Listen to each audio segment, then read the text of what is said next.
is good, yo? We back, RTTV Podcast. And we are live and direct in downtown Los Angeles. Yeah. And today, we have an event of the century. Yes, Talk to a monumental moment. Yes, making YouTube history on RTTV. Yeah. One of the biggest collaborations to hit the world.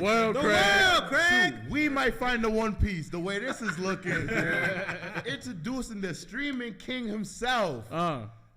The One Piece king himself. Yeah. Just the man himself. Roger. Roger. Let's go. Thank you very, very much for having me. I appreciate this. This has been something people have been asking about for so long. Yep. So many people are like, when are you guys going to meet up? When are you going to do a reaction thing with RTTV? I'm like, whenever, dude, it's good. And I happened to tune into the Twitch stream where you were reading Dressrosa. And then suddenly all these people were like, is that the real Rogers base? I'm like, no, it's me, King of Light. What do you think? Yeah, so then, but no, so it's been awesome. Yeah, I'm glad we got connected. And you guys are so close to me. It's like, this is perfect. We got to make this happen. Yeah, Definitely. That's a fact. He literally calls you Goldie Roger. Really? Yeah. Well, people still don't believe me to this day. My real name is Roger DeLuigi. That is my Wait, what? Yeah, so a little bit of explanation. Wait a minute. The Will of D. Right? So I'm a One Piece YouTuber who's also a Nintendo brand ambassador whose name includes the Pirate King, the Will of D, and Mario's brother. I was born to do this job. That's a coded name. Yeah. That's a coded name.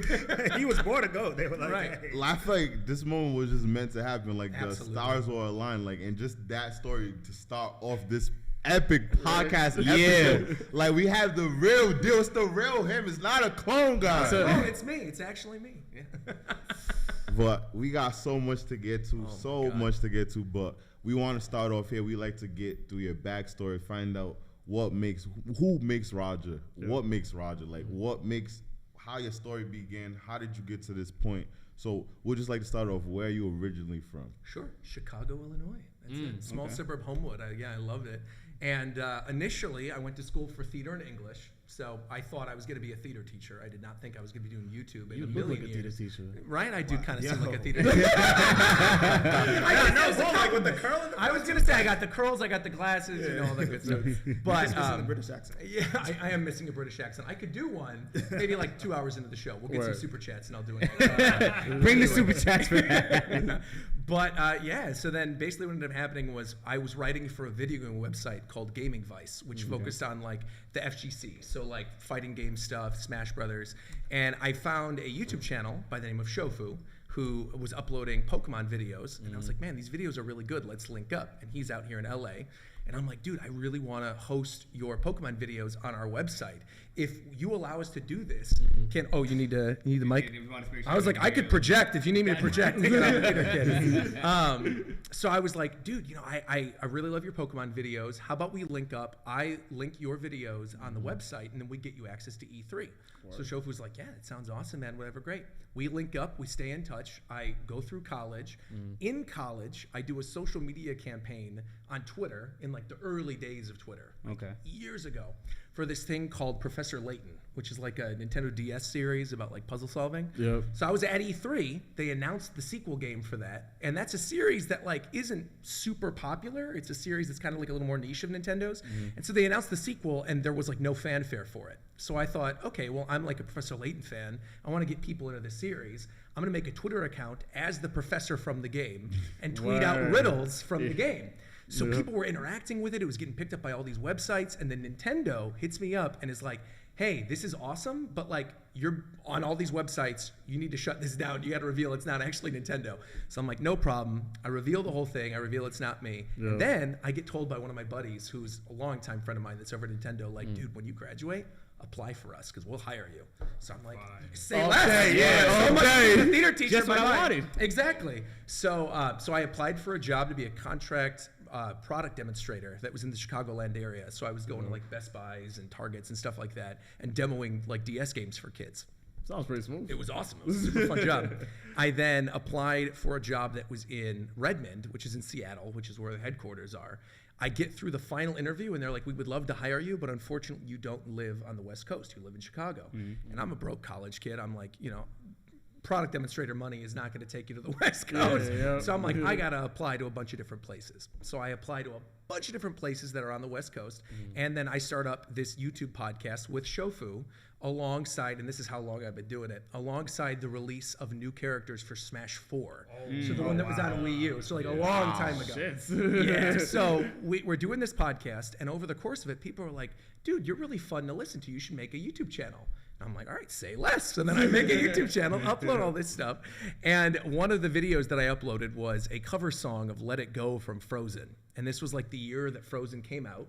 So obviously, like, there weren't a lot of covers, let alone guys doing covers of a Frozen song. I'll sing. I'll sing, absolutely. So I do the cover. The video does really well, gets noticed by Disney here in Los Angeles. A lot of things sort of fall in place, and I get hired to do contract social media for a variety of different Disney subsidiaries, which is what gets me out to LA. Meanwhile, I've already started this YouTube channel now because Let It Go did really well. I was uploading like manga reviews for Aku no Hana. I was doing like Attack on Titan, Pokemon battles, all this other weird variety stuff. Much like you guys. You guys do a variety of content too. Yep. I'm uploading all this stuff. And I was still doing that while I was working for the Disney subsidiaries. And then I realized, like, I'm making more money now doing YouTube than I am at my day job. Why am I still working my day job? So I quit. I went full-time in 2017, and I've never looked back. And so I started doing, you know, all my One Piece live reactions, my reviews, My Hero Academia read-throughs. I started Naruto for the first time last year, did Hunter x Hunter during the year that I dropped One Piece, that a lot of people don't even know is the case. Like, some people don't even know that I dropped One Piece for a year. And, yeah, man, and that's how I'm here today. Yeah. Awesome. That's a fire-ass That's story. a great That's a fire-ass story. The fact that you even did a cover and you got recognized by Disney. It was wild, yeah. To get the email, like, because that was December of 2013. And I get the email in like February from somebody who was working there at the time, like, hey, we're in need of somebody to do contract social for one of our games that we're working on. Yep. Would you be interested? And I'm like, of course I'd be interested. So that's what got me out of here. A cover. That's amazing. Yeah, I know, a cover song of a thing on a YouTube channel that's like about Pokemon battles. Like, a lot of those old videos don't exist anymore. But if anyone out there has any of those old Attack on Titan videos or Pokemon battles, please like link me. I will re-upload them. But so many of them had, I mean, you guys know the drill. It's like copywritten music. And I was using panels of Attack on Titan, and like, you know, they just couldn't exist. They had to be thrown to the void century, as the One Piece people say. So Yeah, facts. I should have been doing more covers. That's it, man. Tell me to covers a long time. Heck yeah, you should. I just did, actually, 2 days ago, a cover of Bluebird from Naruto. We did a jazz cover with this amazing band called The Consuls. So if you guys want to check that out, check it out. Lit. Definitely, the vibe I'm getting from it is like you have so much creativity inside of you. Like, what was the first thing that you knew, like, yo, I have to be a creator? Because even though you were working the Nintendo jobs and stuff, your whole story, we see every atmosphere of your life where you were just putting your creativity out. So what's the main thing that made you not scared to put your creativity out? I mean, I've never been scared, even as a little kid. I don't know. I've been a creative kid. There's a story my parents will always tell where I was in a theater program when I was like really little. And I was basically playing the part of like this little devil in the play. And I'm like, I didn't have any lines. I'm just like this little devil character that's running around. So what ends up happening during the actual production, we go through rehearsals, and during the actual production, mind you, I'm like 6 or 7, my shoe breaks during the actual show. I keep going, and I integrate it as part of the play. And mind you, like, the school board's there watching, there's like all these older parents, all this other stuff. I hadn't gone to middle school yet. And I just start making up lines in the play. I'm like taking over. And the superintendent comes up to my parents afterwards and is like, your kid, and we got to watch your kid in the future. So yeah, I mean, I did theater all through middle school, all through high school, all through college. Again, I went to school for theater and English. And yeah, I don't know, man. I've had that like actor gene within me, whether it's like singing or, you know, anything like that. It's just been part of me since a very young age. How much do you think that's helped you in being used to being on camera and things like that? 110%. Okay. Yeah, like, I mean, so many people, they'll always laugh when you're like, oh, I went to school for theater. They're like, yeah, that useless degree. But in reality, I mean, it's helped so much with YouTube, you know, in terms of communicating with an audience, in terms of, knowing like when to amp something up or when to sing or when to, talk with your chat. I don't know. It's like I always feel like I'm on stage, which is a good fit for me.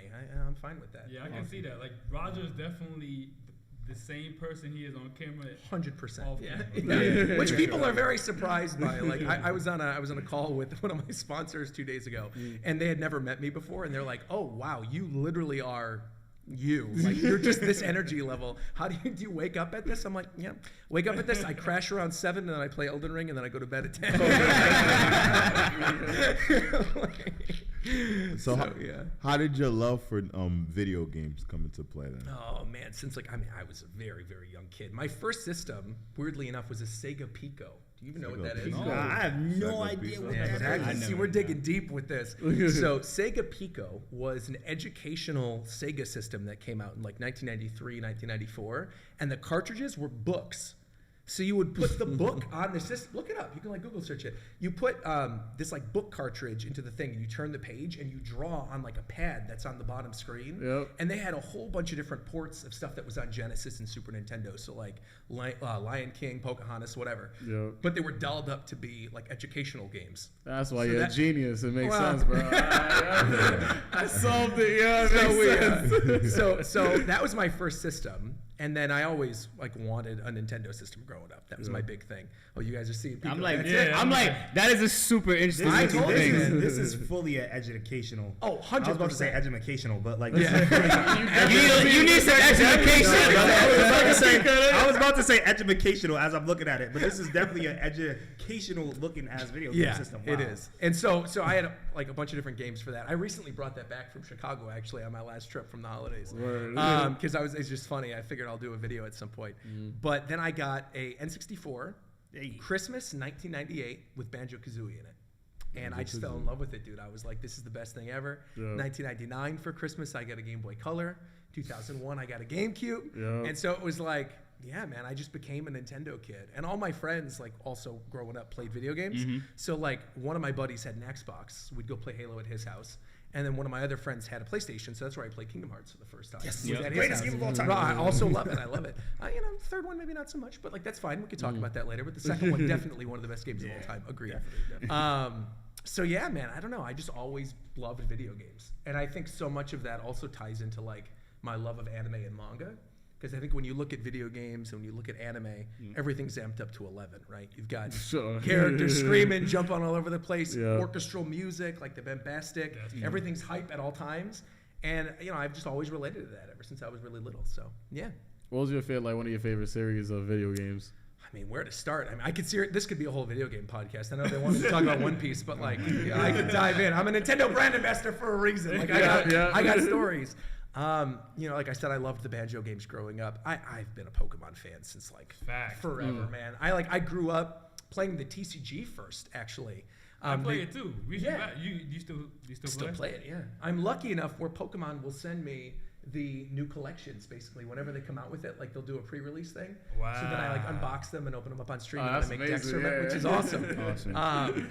And so, yeah, man, I've always just been a Pokemon fan for forever. And I started with the cards, then got into the games. And then the first one I ever played was Yellow, which came with the Game Boy Color in Christmas 1999. Yep. And, yeah, man, like Pokemon Snap. I have a whole story I could go into with like Pokemon Snap, Pokemon Stadium. So Pokemon's probably my favorite. Yeah, that's my guy right there, Pokemon. I love Pokemon. So we had a podcast, I think 2-3 weeks ago, and we did top 5 or top 10 video game systems, and we picked our number one pick. I'm just gonna tell you what our number one pick was. Number one pick was the Nintendo Switch. Joy-Con boys for life. Shout out to Etika, man. Shout out to Etika. Seriously. Yeah, man. The Switch is just like an incredible system. I think the fact that it's got so many ports of so many other good games that were from other Nintendo series, in addition to all the good original games, like you still got to get your Switch, man. Breath of the Wild, I'm telling you, when you play Breath of the Wild, your life's going to change. It's so good. I played it for like literally probably like 20 minutes when on Joel's Switch, like 20 minutes. And he's like, yeah, this is probably the hardest Zelda game I ever played in my life. So good. And I'm just like, I need to play it. I just haven't got around to buying the Switch yet. But when I do, I think that'll probably be the first game that I get. And on top of that, you could play Kingdom Hearts on there. there Kingdom now. Hearts, you got Bunch Cloud, of yeah. old, Breath of the Wild, you got Smash Brothers, the entire Xenoblade franchise, Fire Emblem, which I love.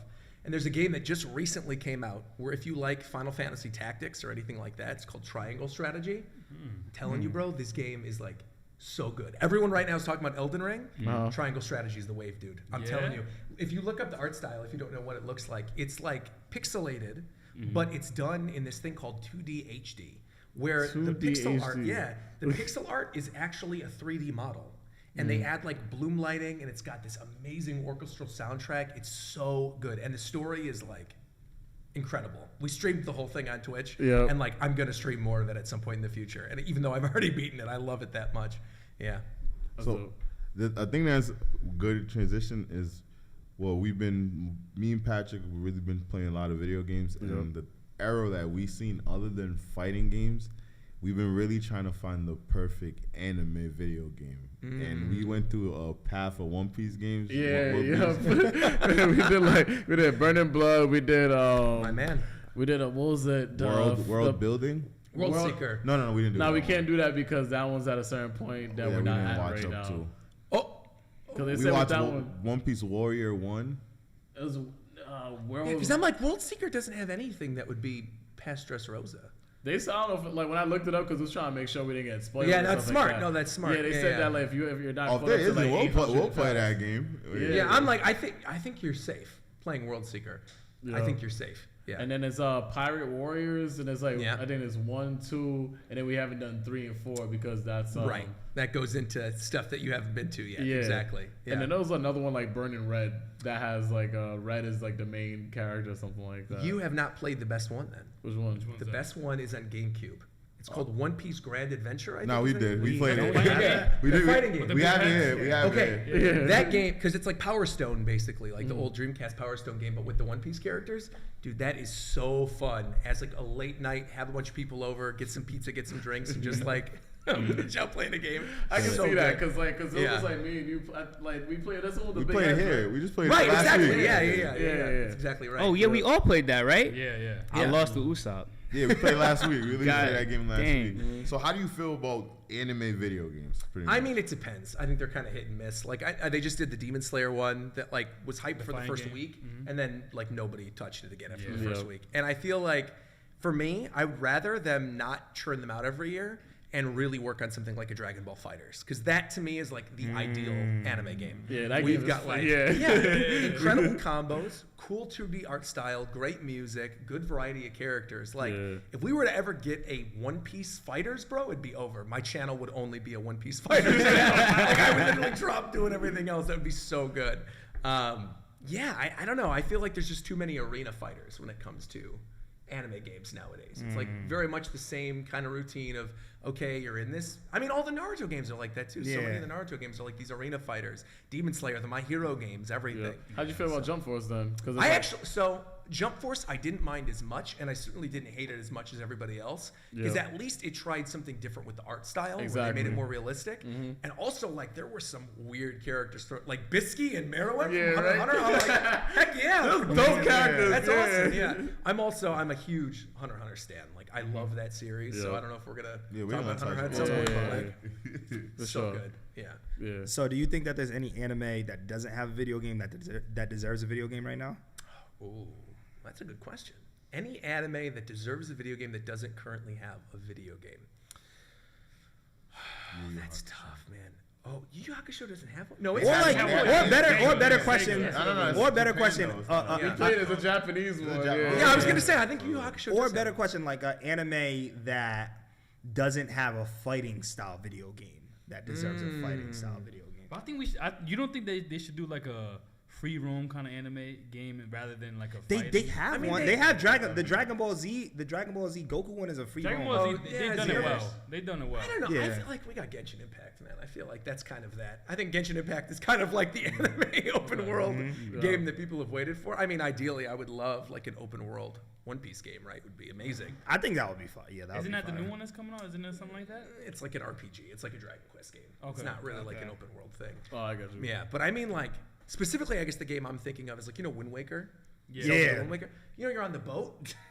how they have not made a One Piece game where you're sailing around the Grand Line on a boat like Wind Waker, and then you get off and you're in like One Piece themed dungeons. Would be amazing, man. Because like literally, it's funny that you say that because literally like the places that they go on One Piece are literally structured like the islands in Wind Waker. Exactly. Where it's like there's small islands and like that's just an island there, and then the rest of it is just an ocean. Wow, that's fucking. Yeah, instead of Triforce pieces, you make it like poneglyph pieces or something, and you're finding out more about the world. Or they could easily do that. I don't know why they haven't. Yeah, wow. Because really, like in terms of other anime, I feel like most major anime end up getting video game adaptations at some point.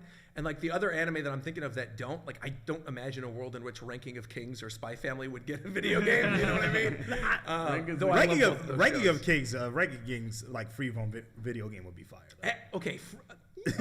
I guess it could be. It's too early. Yeah. I feel like it's too early. It's too early. Yeah, they got it. It's too early, but I think it would be fire. But I just want to fight with Boji. Hell yeah! I want to fight with Boji. So how did your love for anime come into play? I mean, again, Pokemon. I think it all kind of stems back with Pokemon. Yeah, because the first major anime I watched growing up was Pokemon. Did you know it was an anime when you was initially watching it?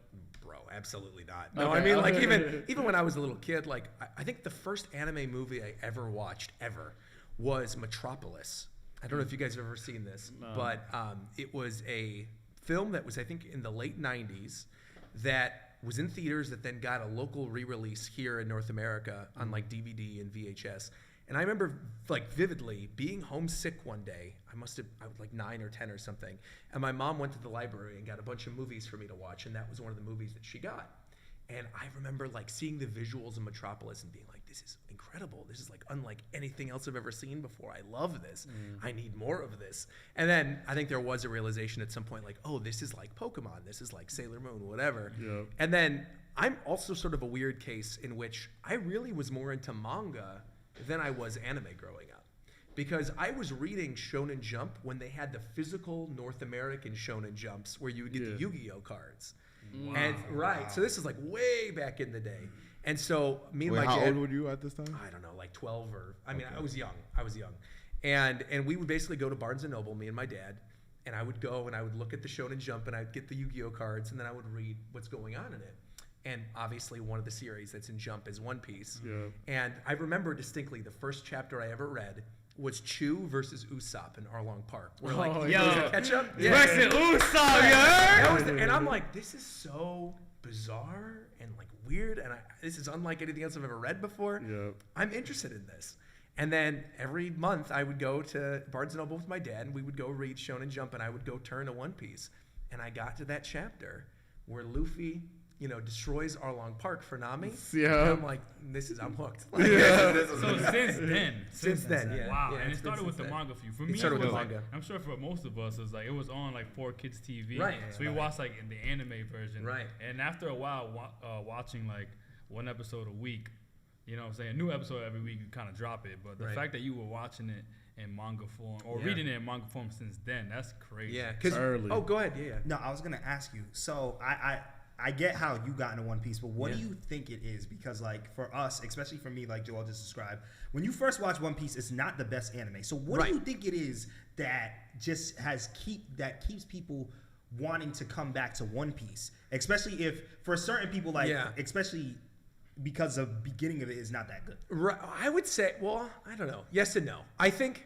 Yes, the beginning of it is weaker than the majority of One Piece, but I think Arlong Park is like one of the best arcs. Yeah. Thank you, bro. I've been saying that. Like, Arlong Park, and I think Arlong Park is kind of the litmus test that I say for most One Piece fans. Yeah. Where I'm like, look, I understand it's a goofy art style. I get there's like weird, cringy stuff in the beginning. Stick with it. Mm-hmm. If you get to Arlong Park and you don't like it, I am not somebody who's like, everyone should watch this series. Like, go to, I don't care, bro.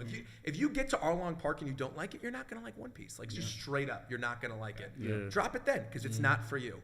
But I would argue that when most people get to Arlong Park, and then the arc right afterwards where you're introduced to Dragon and Smoker, that's it. Yeah, that's what it turns out. Because the thing for me that you were saying earlier is like, what made you get into it? It's the world building. The world building in One Piece is second to none.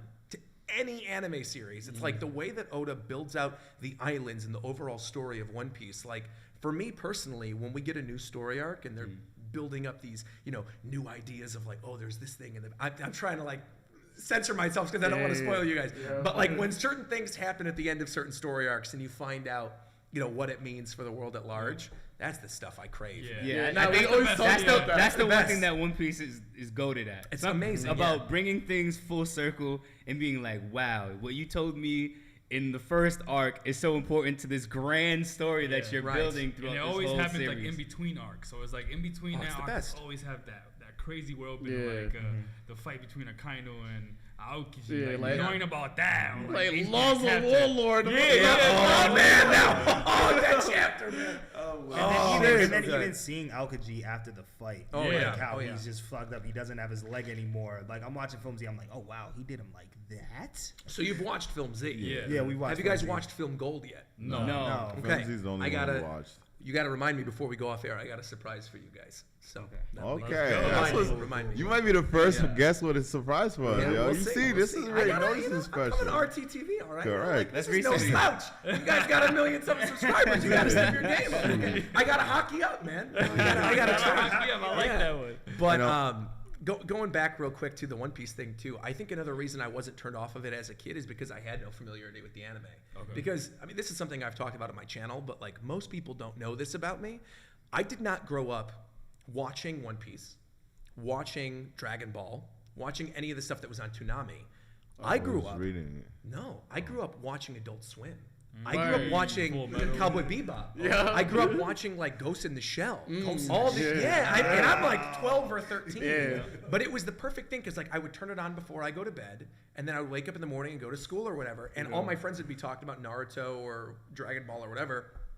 I'm like, what are you talking about? Spike did something amazing in the episode last night, And I guess the only like real quote unquote shonen, even if I don't even know if you can classify it as that I watched at the time was Inuyasha, because Inuyasha was on Adult Swim at night. It was amazing. And so like to this day I've got a soft spot for it, but I also acknowledge like Inuyasha's maybe not the best anime. But I like it. Cool it was always on. I think to me it encapsulated like everything that I look for in anime series nowadays, where you've got like the goofy characters, right? You've got like the monk dude who's kind of a pervert. You've got like the pretty girls, but then you've also got like that amazing orchestral soundtrack, like in Inuyasha, right? When the episode starts up and it goes da da da da da da da da, you're like, something's about to go down. I don't know what this is, but this is gonna be hype.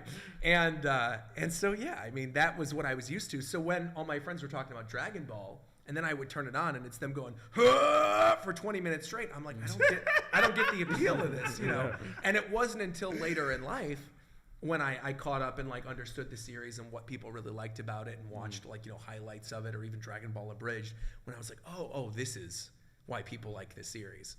And again, I wasn't tainted by the weird 4Kids dub of like, come on, Luffy, we gotta go. My God. Yeah. So Let me get into some of these super chats. I know y'all been firing off these super chats. So I want to get into a couple of these with y'all.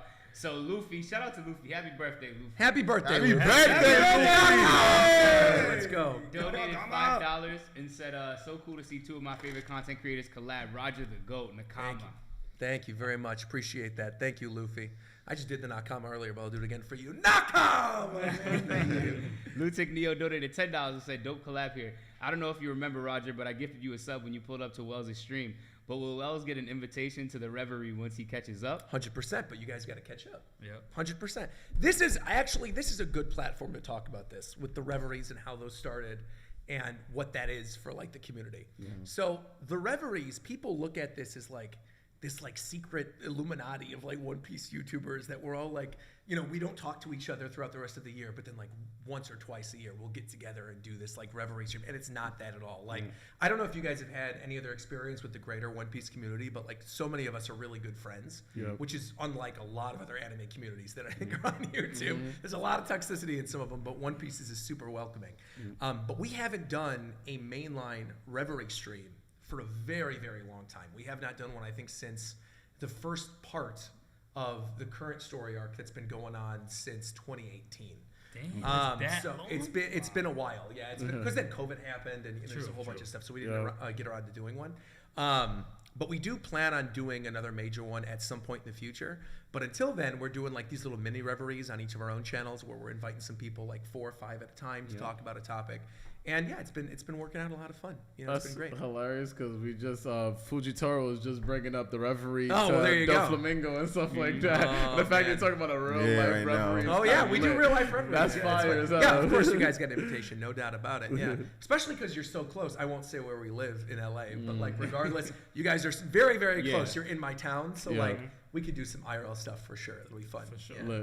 Let's do it. Yeah. The Owl donated $10 and said, I first discovered Roger on Shofu's Pokemon Rap Cypher. I didn't even know what One Piece was until I watched this video. It got me interested and now I'm caught up. Roger's base changed my life. Changed your life. Stream. What's their name? The Owl. The Owl, also amazing considering the fact that one, there's a tie to Attack on Titan in there, and then two, my grandparents, the mascot of their baseball team were the Roby Owls. So that's funny. I got some connections with owls right there, but very cool owl. I'm happy to hear I changed your life. That means a lot, man. And on top of that, Drake, best rapper ever.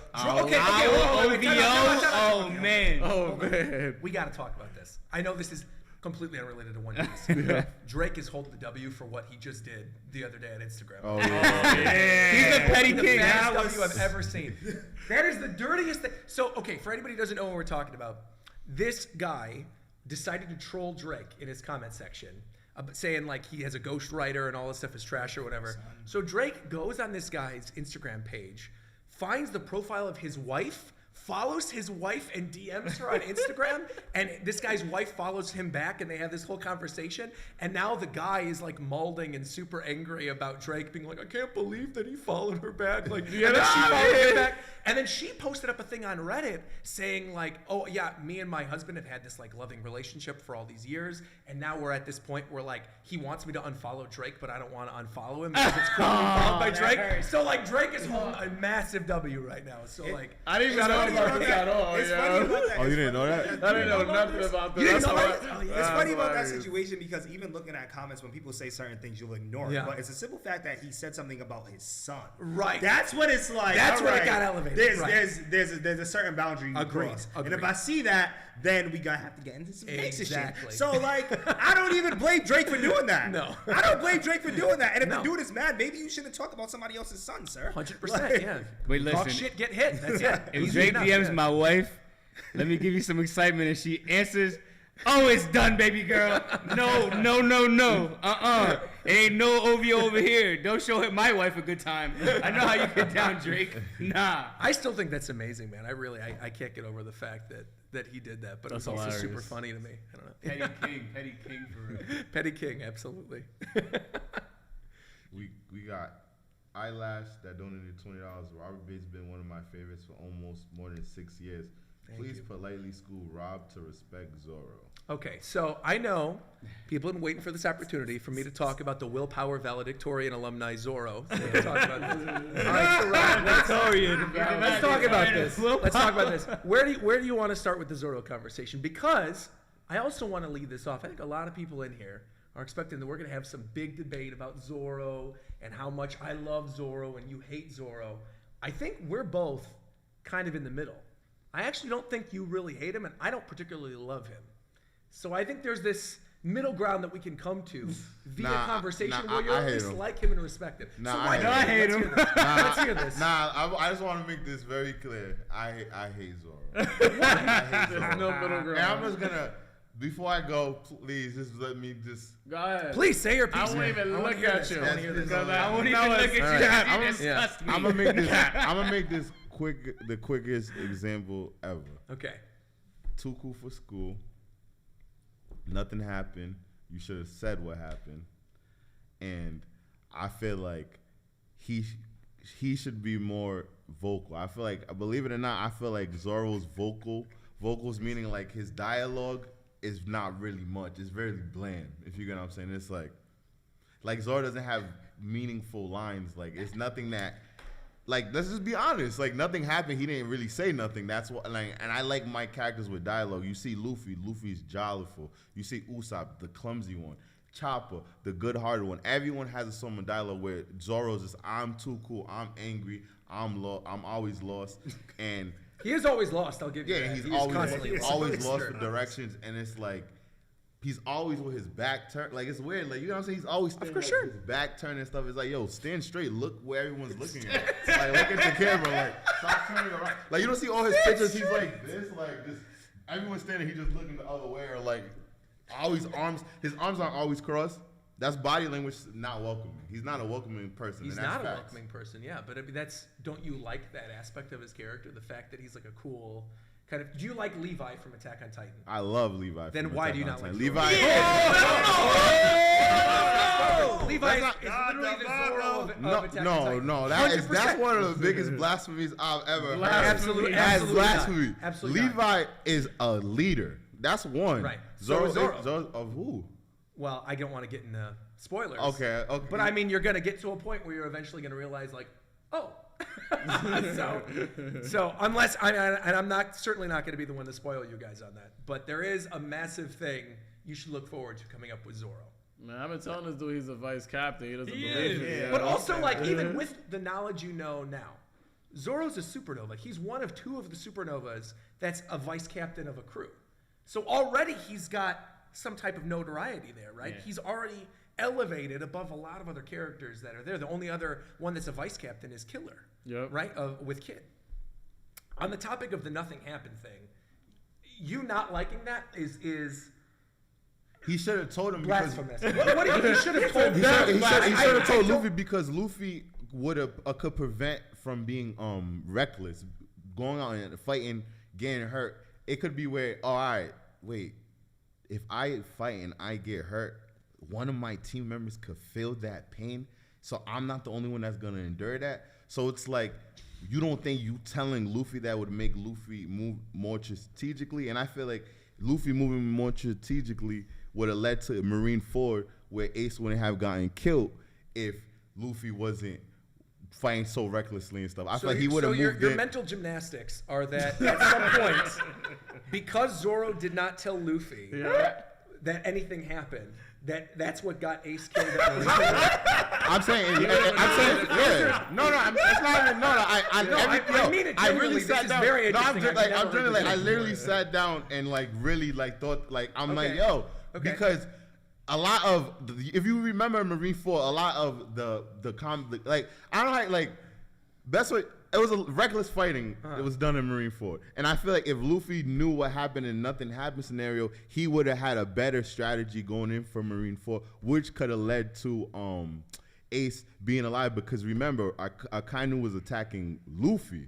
He was gonna, and Ace jumped in his way. Right.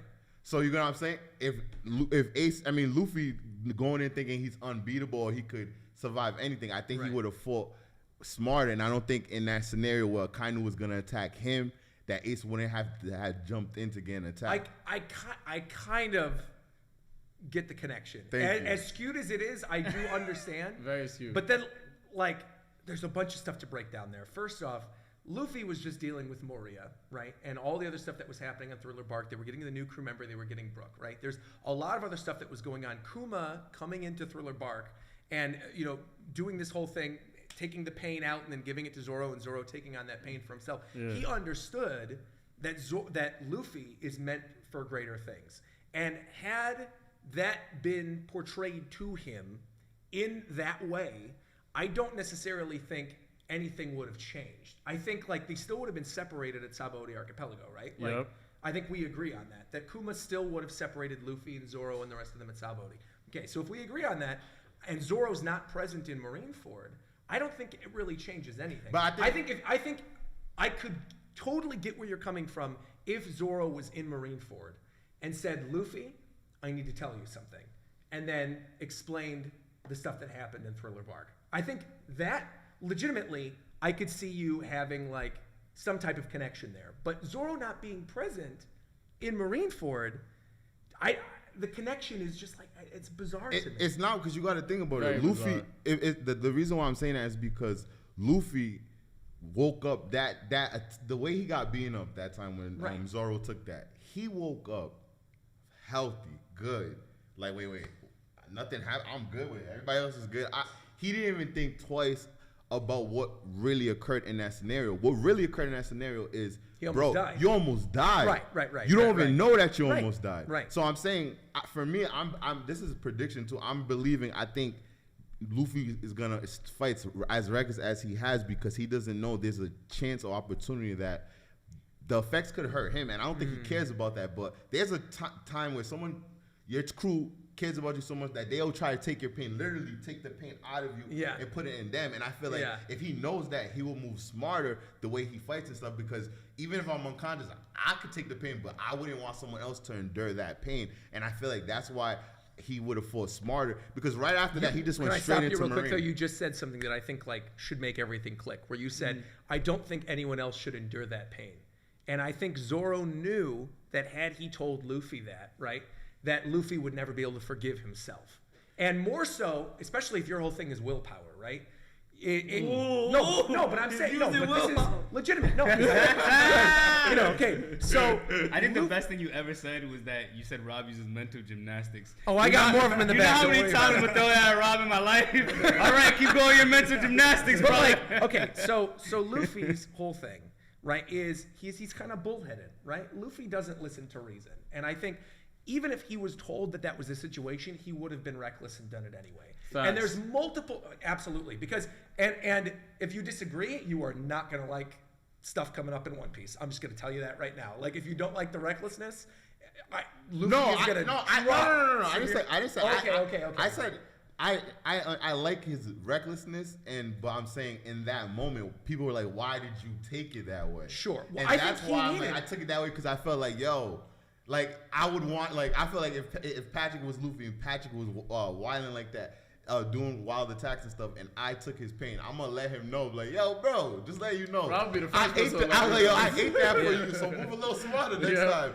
Because at the end, I don't. So you want the credit, basically? No, Zorro doesn't care about credit. I want him to learn the lesson, because I only took the pain so that you fight smarter. Yeah. That's what I'm saying. So I like. But is that really Zorro? But Ace died. Ace died, and he still moves reckless though. Yeah. That's even worse. And that's my point. Right? Is that Sabaody would still happen?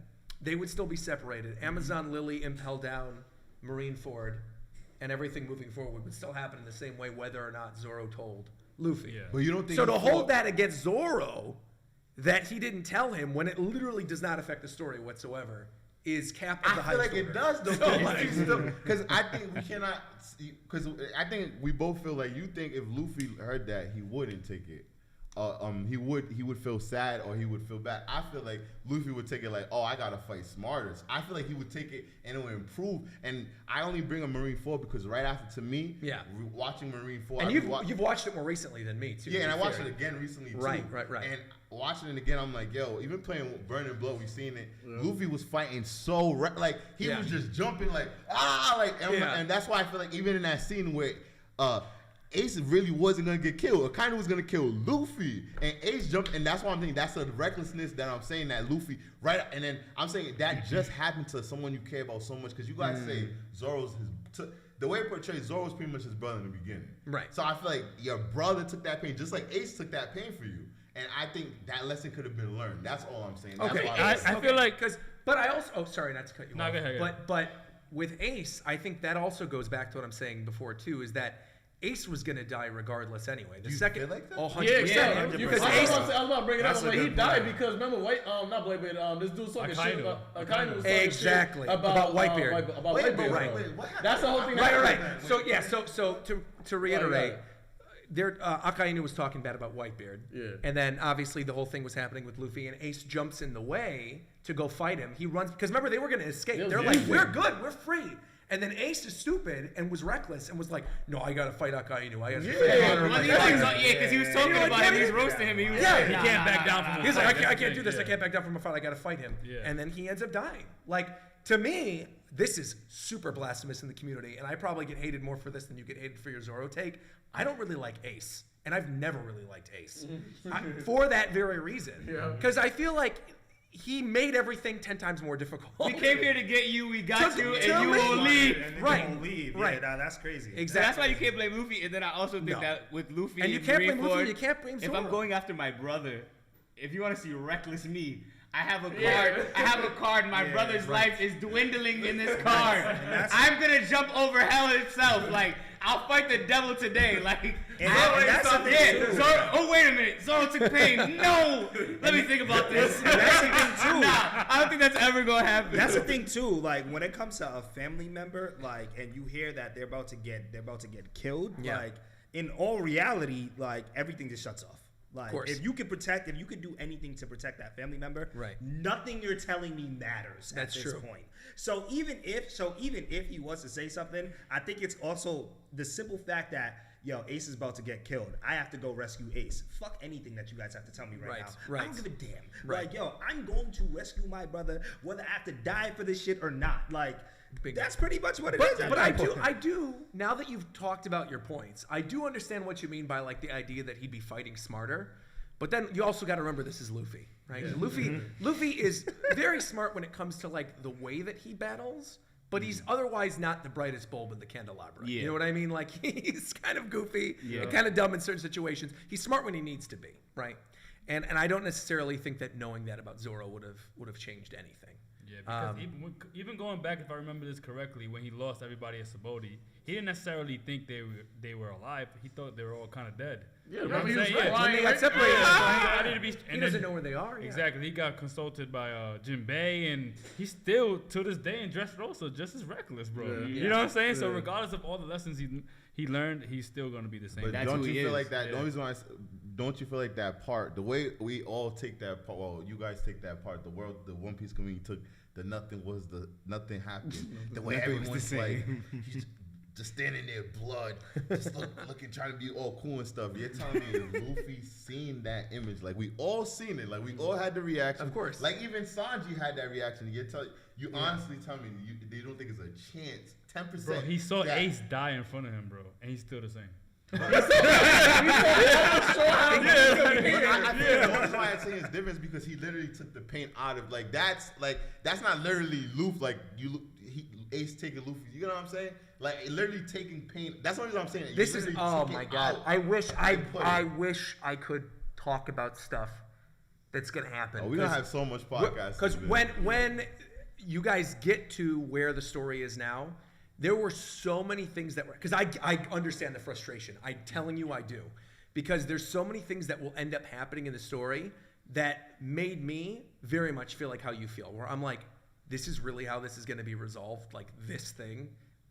Anyone could say this other thing's going to happen, but like this is how it actually goes down. So when you get there, and you'll know the moment, trust me, we'll have another conversation about it. Word. But okay, so moving away from the nothing happened thing, I'm just curious then why else don't you like Zorro? I get like that you don't like the fact that his gag is like that he loses the directions and stuff. 1, what else? 2, 3. Oh, here we go. Okay, 3 sword style? You don't like 3 sword style? No, he doesn't like one part. You're going to see it's even worse. Let's hear this. It's even more surface than that. The first time I seen Zorro watching One Piece, I'm looking and I'm like, yo, the guy comes on the screen and it's like Zorro, and I'm like, I'm already thinking like, what's that? The other Zorro, the black Masker Zorro, Banderas. I'm thinking something like that, and then I just see a guy come out. His hair's green. Then he got green on the side of his. That's a whole different color green. Then he has a whole his eye. I forgot. So he has another different color green. He has 3 shades of green on him.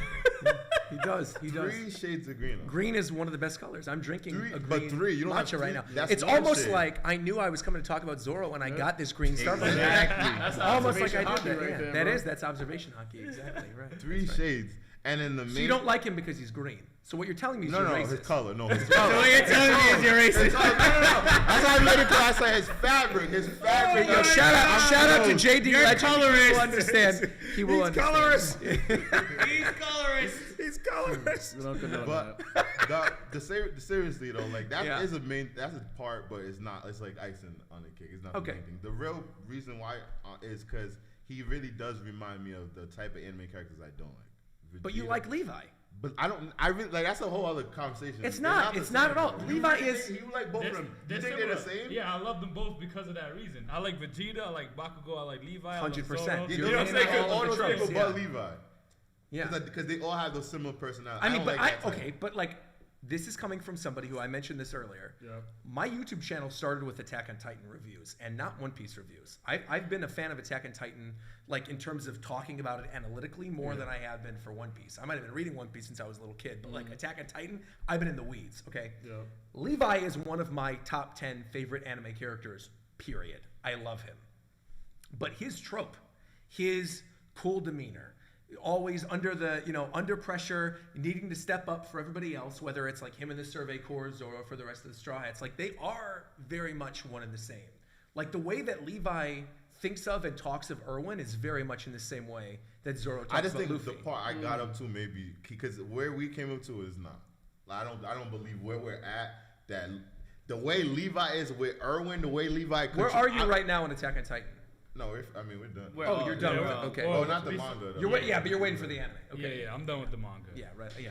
And I would say this similar, bro. And but you feel like in Dressrosa, So you don't think that Zorro has high admiration and respect? No, I didn't say that he Luffy didn't. I'm saying the way Levi has for Erwin. That's what he's saying. No, I'm saying more like the way Levi takes like. Best way to put it, like Erwin, like, yo, Levi do this. Levi's like, yo, Beast Time, you go handle that. Like, takes the initiative without Luffy even asking a lot of times. But not the when big. When it comes to like a lot of opponents. Yeah, like right. That, but not the main. Like, if it's the biggest threat, they're sending Levi. If it's the biggest threat, they're not sending Zorro. They're sending Luffy. Well, put it this way. The episode we just watched of One Piece, Zorro's with Luffy and the who's the girl he's with? Violet, right? He's with Luffy and Violet. And that big stone she's coming in. Zorro's like, go ahead, bro, I got this. I mean, right now, he didn't want to fight him. He is the strongest in Doflamingo's executive army. He's talking about Pika. He's part of the top 3. Right, it's Diamante, Trouble, and Pika. Yeah. So Luffy was like, yo, we cannot beat this thing. And Zorro said, bet, run, I got it. Right. I'm going to handle it. Of course, because that's Zorro's fight. Exactly. But Zorro said that. I'm saying there's a difference. Erwin's like, yo, you go handle. It's not, Luffy never goes, yo, Zorro, yo, go handle that. With Levi, they literally, like, to me, it's like Levi low-key is the leader. Half the time, they be like, yo, Levi, what we doing, yo, Levi, is, Armin gonna be alive? Do we keep him alive? Wait, you want to keep this? Like, a lot of decisions is through Levi. That's why I'm like, I don't really, and I definitely. And we see your super chats, by the way. We gonna get to you. I definitely agree with you on the fact that they're not like with Levi. They're like, yo, Levi, go handle this. They go, and they don't do the same thing with Zorro. However, Zorro has the biggest role and plays the biggest role and takes this initiative without anybody telling him. He keeps a captain of the Straw Hat Pirates in check. There are two very important situations. Yep, I know exactly when you're going to bring up. The situation with Usopp, right? Yes. The first situation when it was like, yo, you can't be having your teammates disrespect you like that. You can't just let him back in. There needs to be some consequences for his actions, and you have to handle that. Zorro shouldn't even have to tell Luffy that as a captain. That's a fact. Yeah. The second thing was when there was what's the ice place that they was in? Punk Hazard. I always forget the name of this. Yeah. Punk Hazard. When he saw what was going on, and he said, "Yo, Luffy, we in the new world. Get your shit together, or we're going to take the biggest L." Those are things that Zorro should not have to do. No. Those are because Luffy as a captain. But as a vice captain, first off, if Usopp and Luffy are having issues, if I'm part of the crew, yeah, he should. We have internal issues. You should. I don't. He did that. Yeah, but he's saying he literally said, yo, he shouldn't. Jerry said, yo, no. Not necessarily he shouldn't. Yeah. But it should be like, yo, as a captain, these are things that you got to know. You know what I'm saying? Yeah. I'm gonna be. But that's why I have a vice captain. And this is why that's the vice captain's duty. Yeah, to do that when I'm doing that's what he does. That's what he does. But I'm saying that's a huge initiative within the show. And you're right. And I think that's even just as big because it's like, yo, I'm keeping our main dude in check. You're right, but Levi is literally, it's like, yo, Levi's taking the command. It's like, keep me in check and then also take control. It's literally that. Think about Erwin. Yo, imagine how you think Levi would feel if Luffy's like, yo, all right, yo, Zorro, yo, go handle this thing, and me and the rest of the crew just gonna die. We're just gonna sacrifice our lives. You gotta just go and defeat. You think Zorro's gonna be like, all right? You think Zorro's gonna be like? But that's not a Straw Hat. That's a hard comparison. Yeah, because Straw Hat's really tough. I wanted to talk about the manga so badly. There's a thing that happened recently that I want to talk about so bad, and I can't. But just trust me, man. You will like Zorro more. Trust me. Because I understand where you're coming from. I do. But the The stuff coming up, you're not ready for. Roger, I'll tell you right now, I'm willing to put 100 on the table here and go like Zorro. He'll find a way. He'll do the muscle gymnastics. I don't think so. I broke it down. He's seen ahead, so yes, you see what I do. What I like. I do. I get what he's going to turn into that. Is what you're telling me. He takes initiative in a way that I think you're going to appreciate without the stupid stuff that you don't like, that you've already expressed that you don't like. I understand that completely. I'm telling you, I think you're going to like him more. He'll maybe never be your favorite character, but you're going to like him more. Thank you. Thank you. I like this is an understanding where absolutely, of course. Hey, of course. shout out to Double Dragon Bros, man. They donated $50 and said W Podcast. Gang. What's good? And this is for you, Roger. He said, "Oh nah, wait a minute. You don't like Ace?" Hold on. Where are you right now in Dressrosa again? Zorro just started the fight with Pika. Just started the fight with Pika, yeah. So you guys are through. You've seen Sabo. Oh, you've seen Sabo. Yeah. He's the better brother. Yeah. Sabo is the better brother. Yeah, and will continue to be the better brother. I can tell already, bro. I love Sabo. I can tell already. Sabo's the go. It was so amazing. Oh, it was the best. Luffy just break out into and Bartolomeo looking from the side like, who the hell is this guy? So good, man. I love Sabo. Like, who are you talking about? Yeah, my top 3 favorite characters in the series are Law. Yes! I love Law. Law's my number 1. Law's my number 1. Really? Law's number 1 for me. Law's number 1 for sure. Law's number 1. Number 2 is Sabo.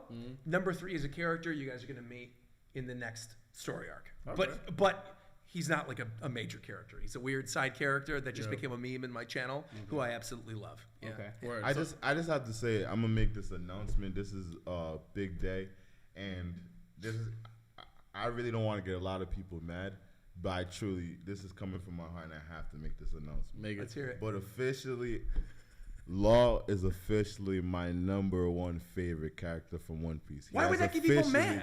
Because Luffy was my number 1. And officially, Luffy is going to 2, and Law has officially been crowned my favorite character. Yeah, he's the amazing captain of Ocho Willpower. Wow. He's amazing. He's a good character. He's my top 5. And he only gets better as Dressrosa goes on. You know, it's like, there's so many layers to that character that could be a whole discussion, but like, even Fujitora. Like, that's the thing I think I like about One Piece. I've been noticing during from Marineford and forward on, they bring in characters perfectly. Like the way new characters, like every second I'm gonna like this character, I'm gonna like this character, and like the way they're dressed differently. And I feel like that the new characters in One Piece is like why to me I think it has potential to be. To me, I think it already is the best anime, but without a doubt, because all these new characters, and I feel like the way you're saying there's even more coming. Yo, Rob, they said on Luffy's birthday, you're sick. I know. What's the direct camera? Which is the direct camera? I'm gonna direct this right to this camera, okay? Luffy, look, I know you super chatted earlier. I understand it's your birthday. We love you, Luffy. We appreciate you. You're the captain. Law is and will forever be my favorite character in One Piece. And I don't care if it's your birthday. I don't care. I hope you have a lovely day today. I really do. I hope you're enjoying that cake that no doubt Sanji's been baking for you. Sanji! I hope you're eating endless meat. I really am. But just know that I will always like Law better than you. Oh, PSA. Law is fine. But I love you. Luffy, you're great. So I have a question for you.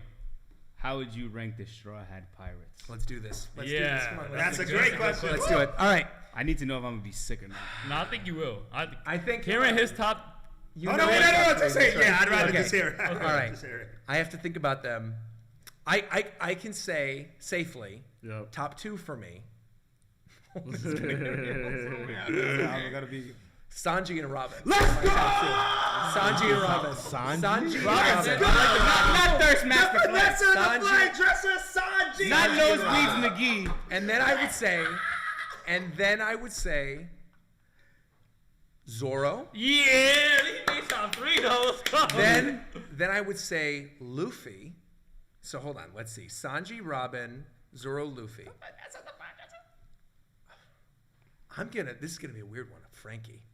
I like Frankie! Ow! Super! I like Frankie. Super! I love Frankie.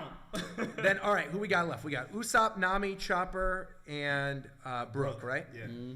Then I would say Brooke after Frankie. Then I would say... Shoot, man. Then I would say Chopper. I don't know how I got beat by Brooke and then I would say I'm gonna lose this one. And I don't hate this character, and I don't want people to think that I hate this character at all, because I don't. But then I would say Usopp and then Nami. Okay. Is what I would say. That makes sense. I like Nami. I like Nami. I like Nami. How Brooke over Usopp? That I can't tell you. I can't tell you that.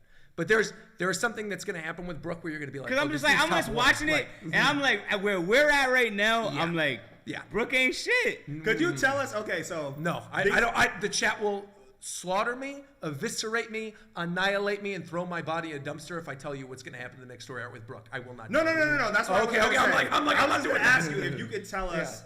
Yeah. If you can't, that's cool too. Totally. If you could tell us why Usopp is so low on that list. Compared to the other Straw Hat characters, I mean, so many of them are just so good. When you're comparing Usopp to a grand majority of the other characters in One Piece, I would say Usopp would be relatively high. Mm-hmm. But compared to the Straw Hats, bro, like... No, Frankie, he's better than Frankie. I just personally think he brings more to the table than Frankie. I could agree with anybody that puts... More to the table than Frankie? Yes! Frankie? You are crazy. All right. You are absolutely crazy. Of the Going Merry. How would we have started One Piece without Usopp?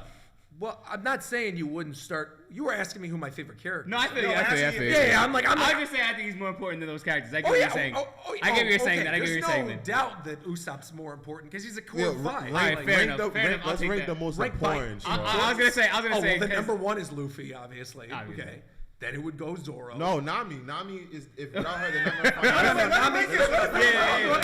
It would be Luffy, and then it would be Zorro, and then it would be Nami, and then it would be Sanji. Yep. And then it would be Chopper, because Chopper's the doctor. Yep. Then it would be.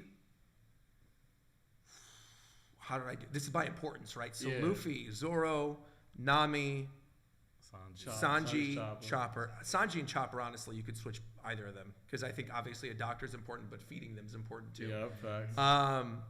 Least important for sure would be Brooke, like no doubt about it. Yeah. Maybe after Chopper, I would say Robin. I feel like Robin, she's essential to she's essential to the One late Piece. part of the story for sure. Yeah. And then I guess Frankie, and then who else is left? That's everybody, right? I almost said spoiler. You didn't say Usopp, and then you didn't say there's somebody else you're missing.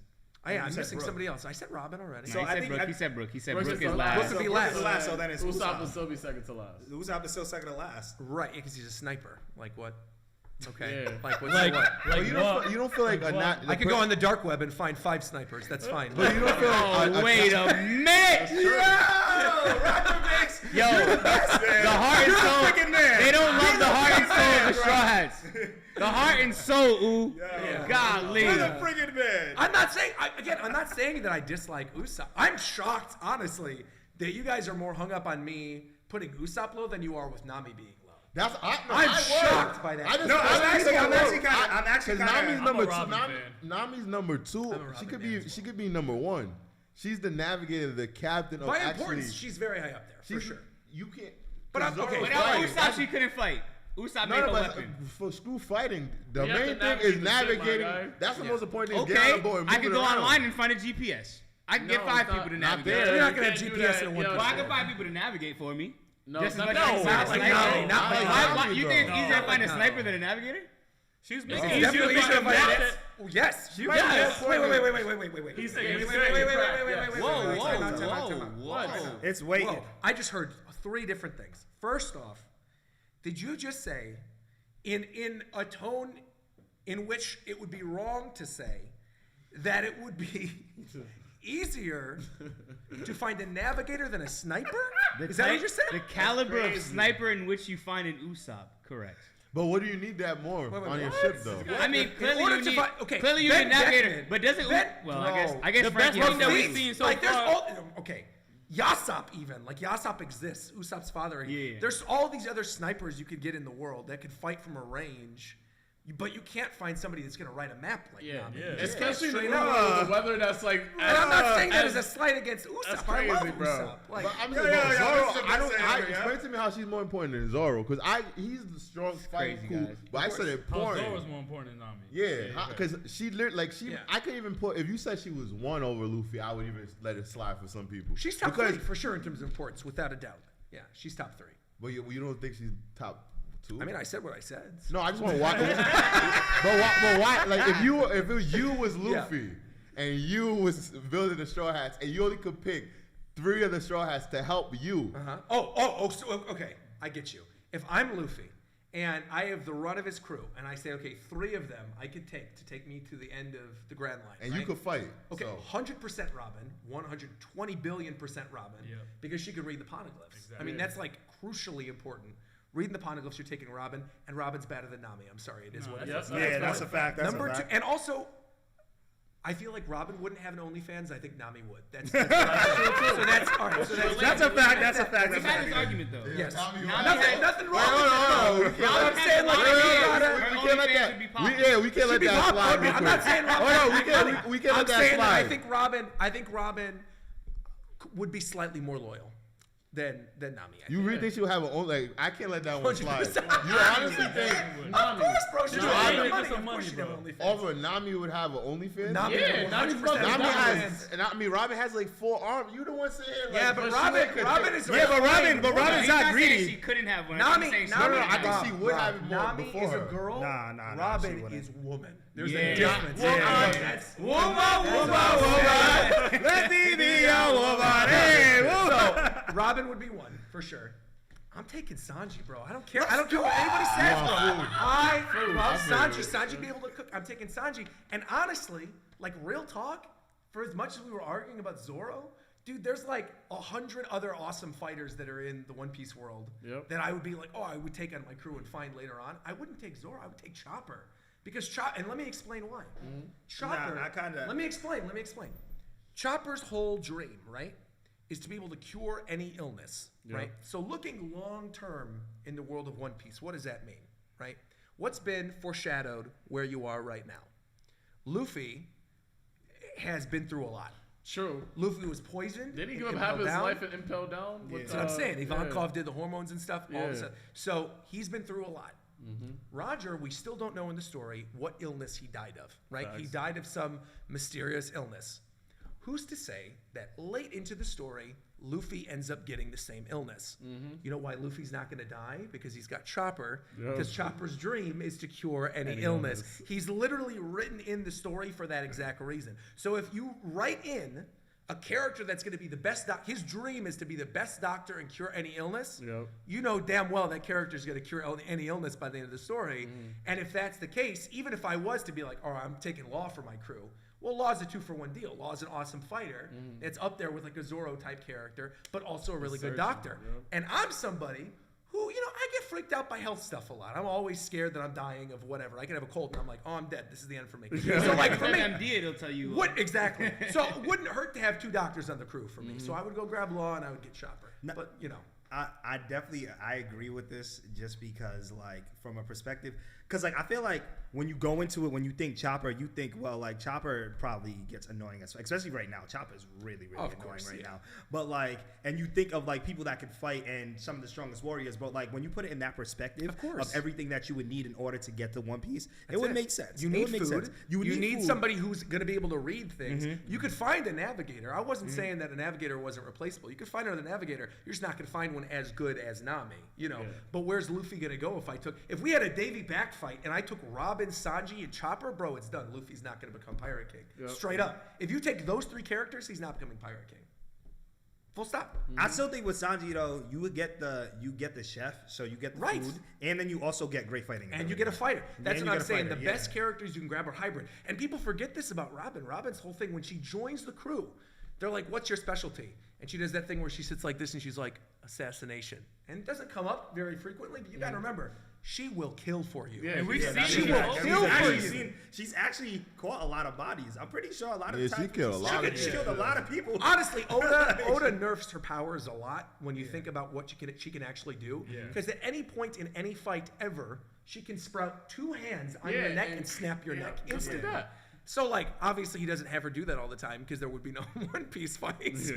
But realistically, that's an awesome power to have. Yeah. And she's bad. Like, what do you get? Like, beautiful.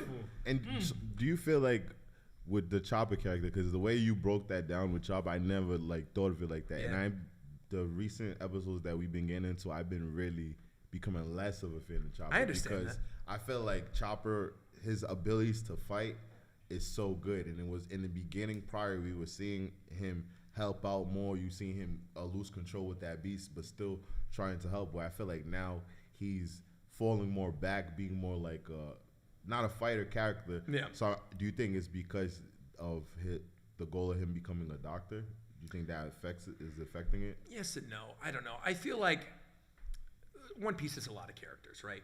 And I think one thing that Oda does is he kind of writes himself in a corner with these story arcs where there's like all these new characters he's introducing and they all have to do something interesting, right? Yeah. And when that happens, obviously there's going to be fan favorites. There's going to be other characters that rise to the forefront. So certain characters are just going to naturally sort of fall to the wayside in terms of like what they're going to be doing combat-wise. Not everyone can get like a full-on 1v1 fight. Yeah. And I think realistically, when you look at the other powers of the people on the crew and what else they can do, I think Oda kind of realizes that like no matter what he does with like Monster Point or the different forms of Chopper, like it's never going to be as hype as some of these other characters on the crew. Yeah. And if he knows he still wants to finish the story within his lifetime. Yeah. He's not going to spend too much time breaking down all the stuff with Chopper. And so yeah, I think I agree with you that his role as more of a support character and less of like a fighter is going to continue to be more prominent as the story moves on. I think I agree with that. Yeah.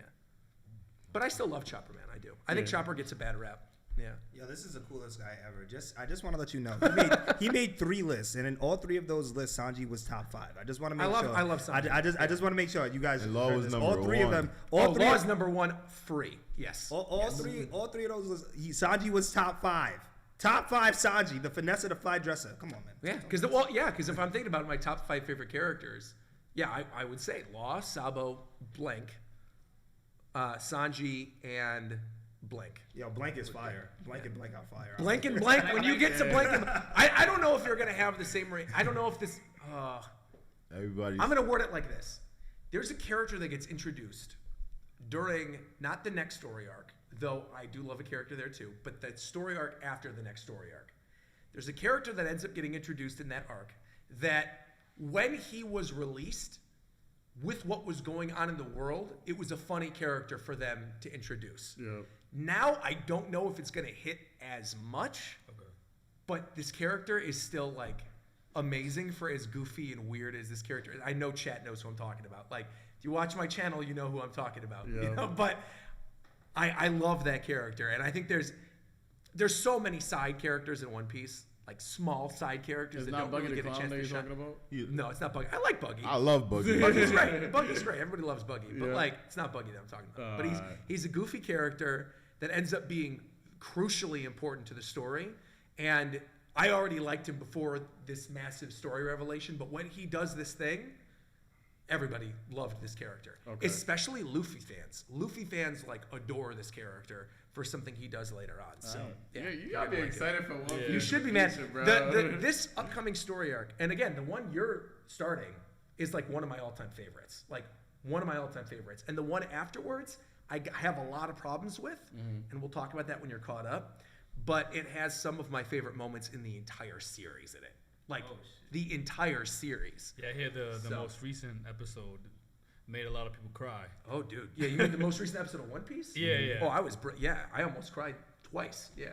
It's that good. Can't wait to get to that. We got a lot of super chats, but before we get into that super chat, I just want to say, yo, shout out to 2,000 people in the live. 2,000 in the chat, man. But let's go. Amon Group that donated $20 and says Zorro, nothing happens. Tells Luffy that he can go all out against his enemies and leave everything else to his crew, and nothing matters except Luffy achieving his goal. His crew got his back even against the warlord. Correct. Kakashi Snitch 9 donated $20. I love that name every time. And this is a question for you, Roger. It says, what topic do you think starts the most One Piece fights? Zoro versus Sanji, Shanks versus Mihawk, or Admirals versus Yonkos? Can I see the thing just so I see them all again? Let me see. All right, Admirals versus Yonkos, Zoro versus Sanji, or what? Shanks versus Mihawk. Okay, I'll break all those down. Shanks better be whooping Mihawk's ass, bro. That's not clear cut. Nah, it's Warlord versus Emperor. Right. Like, that's how I automatically think of it. You know what I'm saying? Emperor is supposed to be a lot stronger. Shanks versus, but I don't see Shanks versus Mihawk as like a topic that gets people angry, right? And the question was if it gets. What would cause the biggest fight? It's not Shanks and Mihawk. I think we could have a civil debate about Shanks versus Mihawk. Yeah. Zoro and Sanji, I think it's just the Sanji superfans and the Zoro superfans are both like equally stupid. So they're gonna like they just kind of go at each other. No, because you like Zoro too, and like in the same way that I like Zoro, but I'm more of a fan of Sanji. Yeah. But I think there are people that are blinded to both. Yeah. That are like one has to be stronger or whatever, and they're constantly having power scaling and like. But that's never because like even between me and Joel, I don't think that's ever an argument. Well, like, you always say he's number two. Though. We always say he's number two. It comes up every once in a while, but it's never as serious to be like, well, Sanji's better than Zoro. Zoro's better than Sanji. You know what I'm saying? It's good that you guys use Sanji versus Usopp. In our house, it's more Sanji versus Usopp. Yeah, I think I've seen more fights about Zoro and Sanji than the other ones. Admiral versus Yonko, it's like a whole other thing, but I don't really see people angry about that. But I regularly have angry Zoro stands and Sanji stands in my mentions anytime I mention either of them. Yeah. What about One Piece versus Naruto? Okay. Oh well, let's. Get into before this. let's get into some super chat. Okay. I'm here for this. Yeah. Well, we got Infinity Destiny that donated $10. They said, Roger, can you analyze the artistical complexity behind Buggy D Clown? The artistic complexity behind Bucky? What do you want me to analyze about it? I mean, he's amazing. He's great, but the artistic complexity, does he mean like the way that Oda draws him where he's split up? I think they're trying to make you oversimplify or overanalyze Buggy D. Is what it is. I mean, Buggy's great. Yep. Yeah. Buggy D. Buggy D. Yeah. Buggy D. His name is his name. Ayo that donated $10. I feel like Durag Roger has to ask Wells that once he catches up if he's gonna read the skins or the official. Oh yeah. Okay. Well, I mean that depends on what you guys want to do. I feel like at this you guys got like 1 million something subscribers. You do whatever you want, you know. But personally, I found that I've gotten very good brand deals and things out of sticking to the official release, just because like Shueisha. This is like a whole other topic of conversation with like Shueisha and when they plan on shutting down channels and like all this other stuff and like what they think is okay and not okay. For me, I just feel like it's for the benefit of the creator to watch your back, right? Because these are massive multi-million-dollar companies, right? And if at any point they could flip the switch and be like, okay, you use manga panels, we're nuking your channel. All your hard work goes down the drain. Yeah. And so for me, sure, I could get a bunch more views by like, because I used to do scans. I used to cover scans exclusively because it was when it first came out and I was hyped to talk about it. But now I'm like you guys. I'm covering a bunch of other series. It could wait a little bit. And I'm not going to get spoiled in the course of like 3 days. And if I do, it's like once in a blue moon. Where, I mean, I was having people, there's something that happened recently in the manga, where I was having people write into my business email with fake sponsorship offers that were written like sponsor offers that then midway through the thing was like, oh, and by the way, blank has blank. Oh my God. And I was like, whoa, you know. And so now my girlfriend just looks over all that thing for me. If ever there's a sponsor deal, I tell Reagan to look at it, and she's in the other room, so she'll just be like, okay, look at it. You're clear. So then I avoid spoilers. But I mean, if you want to watch out for yourselves and like safeguard yourselves, I would say stick to the official. But again, I also don't think you guys have to worry about that because you're covering so much stuff. You're like me. Yeah. You know, I think there's very few other channels I can relate to that are more variety focused instead of just focused on one thing. And I would say if you're focused on just One Piece stuff, it's probably in your best interest to, you know, cover the scans and be like the first one and be in the rat race. Yeah. But that was an era, right? That was my pre-time skip era. I did that. And I'm in my post-time skip era now, so I don't really do it as much. And it's benefited me greatly. Right. Whether it's with sponsorships or, you know, covering other things. It got people into more of my Nintendo videos, more into my Naruto stuff, Hunter x Hunter, whatever, solo leveling. Have you guys read Solo Leveling? They keep telling me to read Solo Leveling. It's so violent. It's so good. Like, it's so good. Arise. Yeah. Chat's going to know what that means. Yeah. I think that answers that. We got German that donated 5. Rob, would it take for City the better Rob brother to make an appearance for One Piece reaction? Maybe. Maybe one day we'll see. Yeah. Truth donated $20 and said, I didn't believe you at first, Roger, when you said you'd find middle ground with Rob about Zorro. But wow! I wasn't planning to donate, but I had to after witnessing that W podcast guest. It's the Roger finesse. That's what it is. You just gotta find middle ground everywhere. You can do it. Yeah. We got the Kid Dre that donated 10. Love this collab so much. I love to hear some big Usopp hype from my guy Roger and Evan, the GOATs. Okay, here.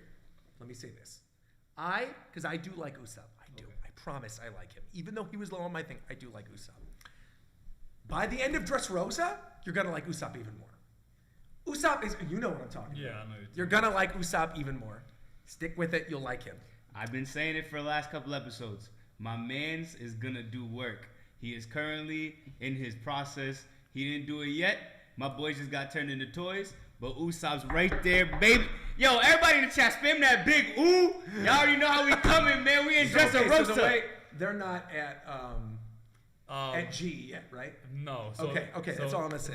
It's about something is they're about close to go down. there. Yeah. They're close. All right. We're at Sugar. I'm right. So You guys are you're at the good stuff. I'm telling you, you're in for a ride. Yeah. I'm gonna just read 3 in a row. So let's hear Josh Martin on $10. Roger, what's your opinion on Garp not helping Ace at Marine 4? Understandable. I get it. White.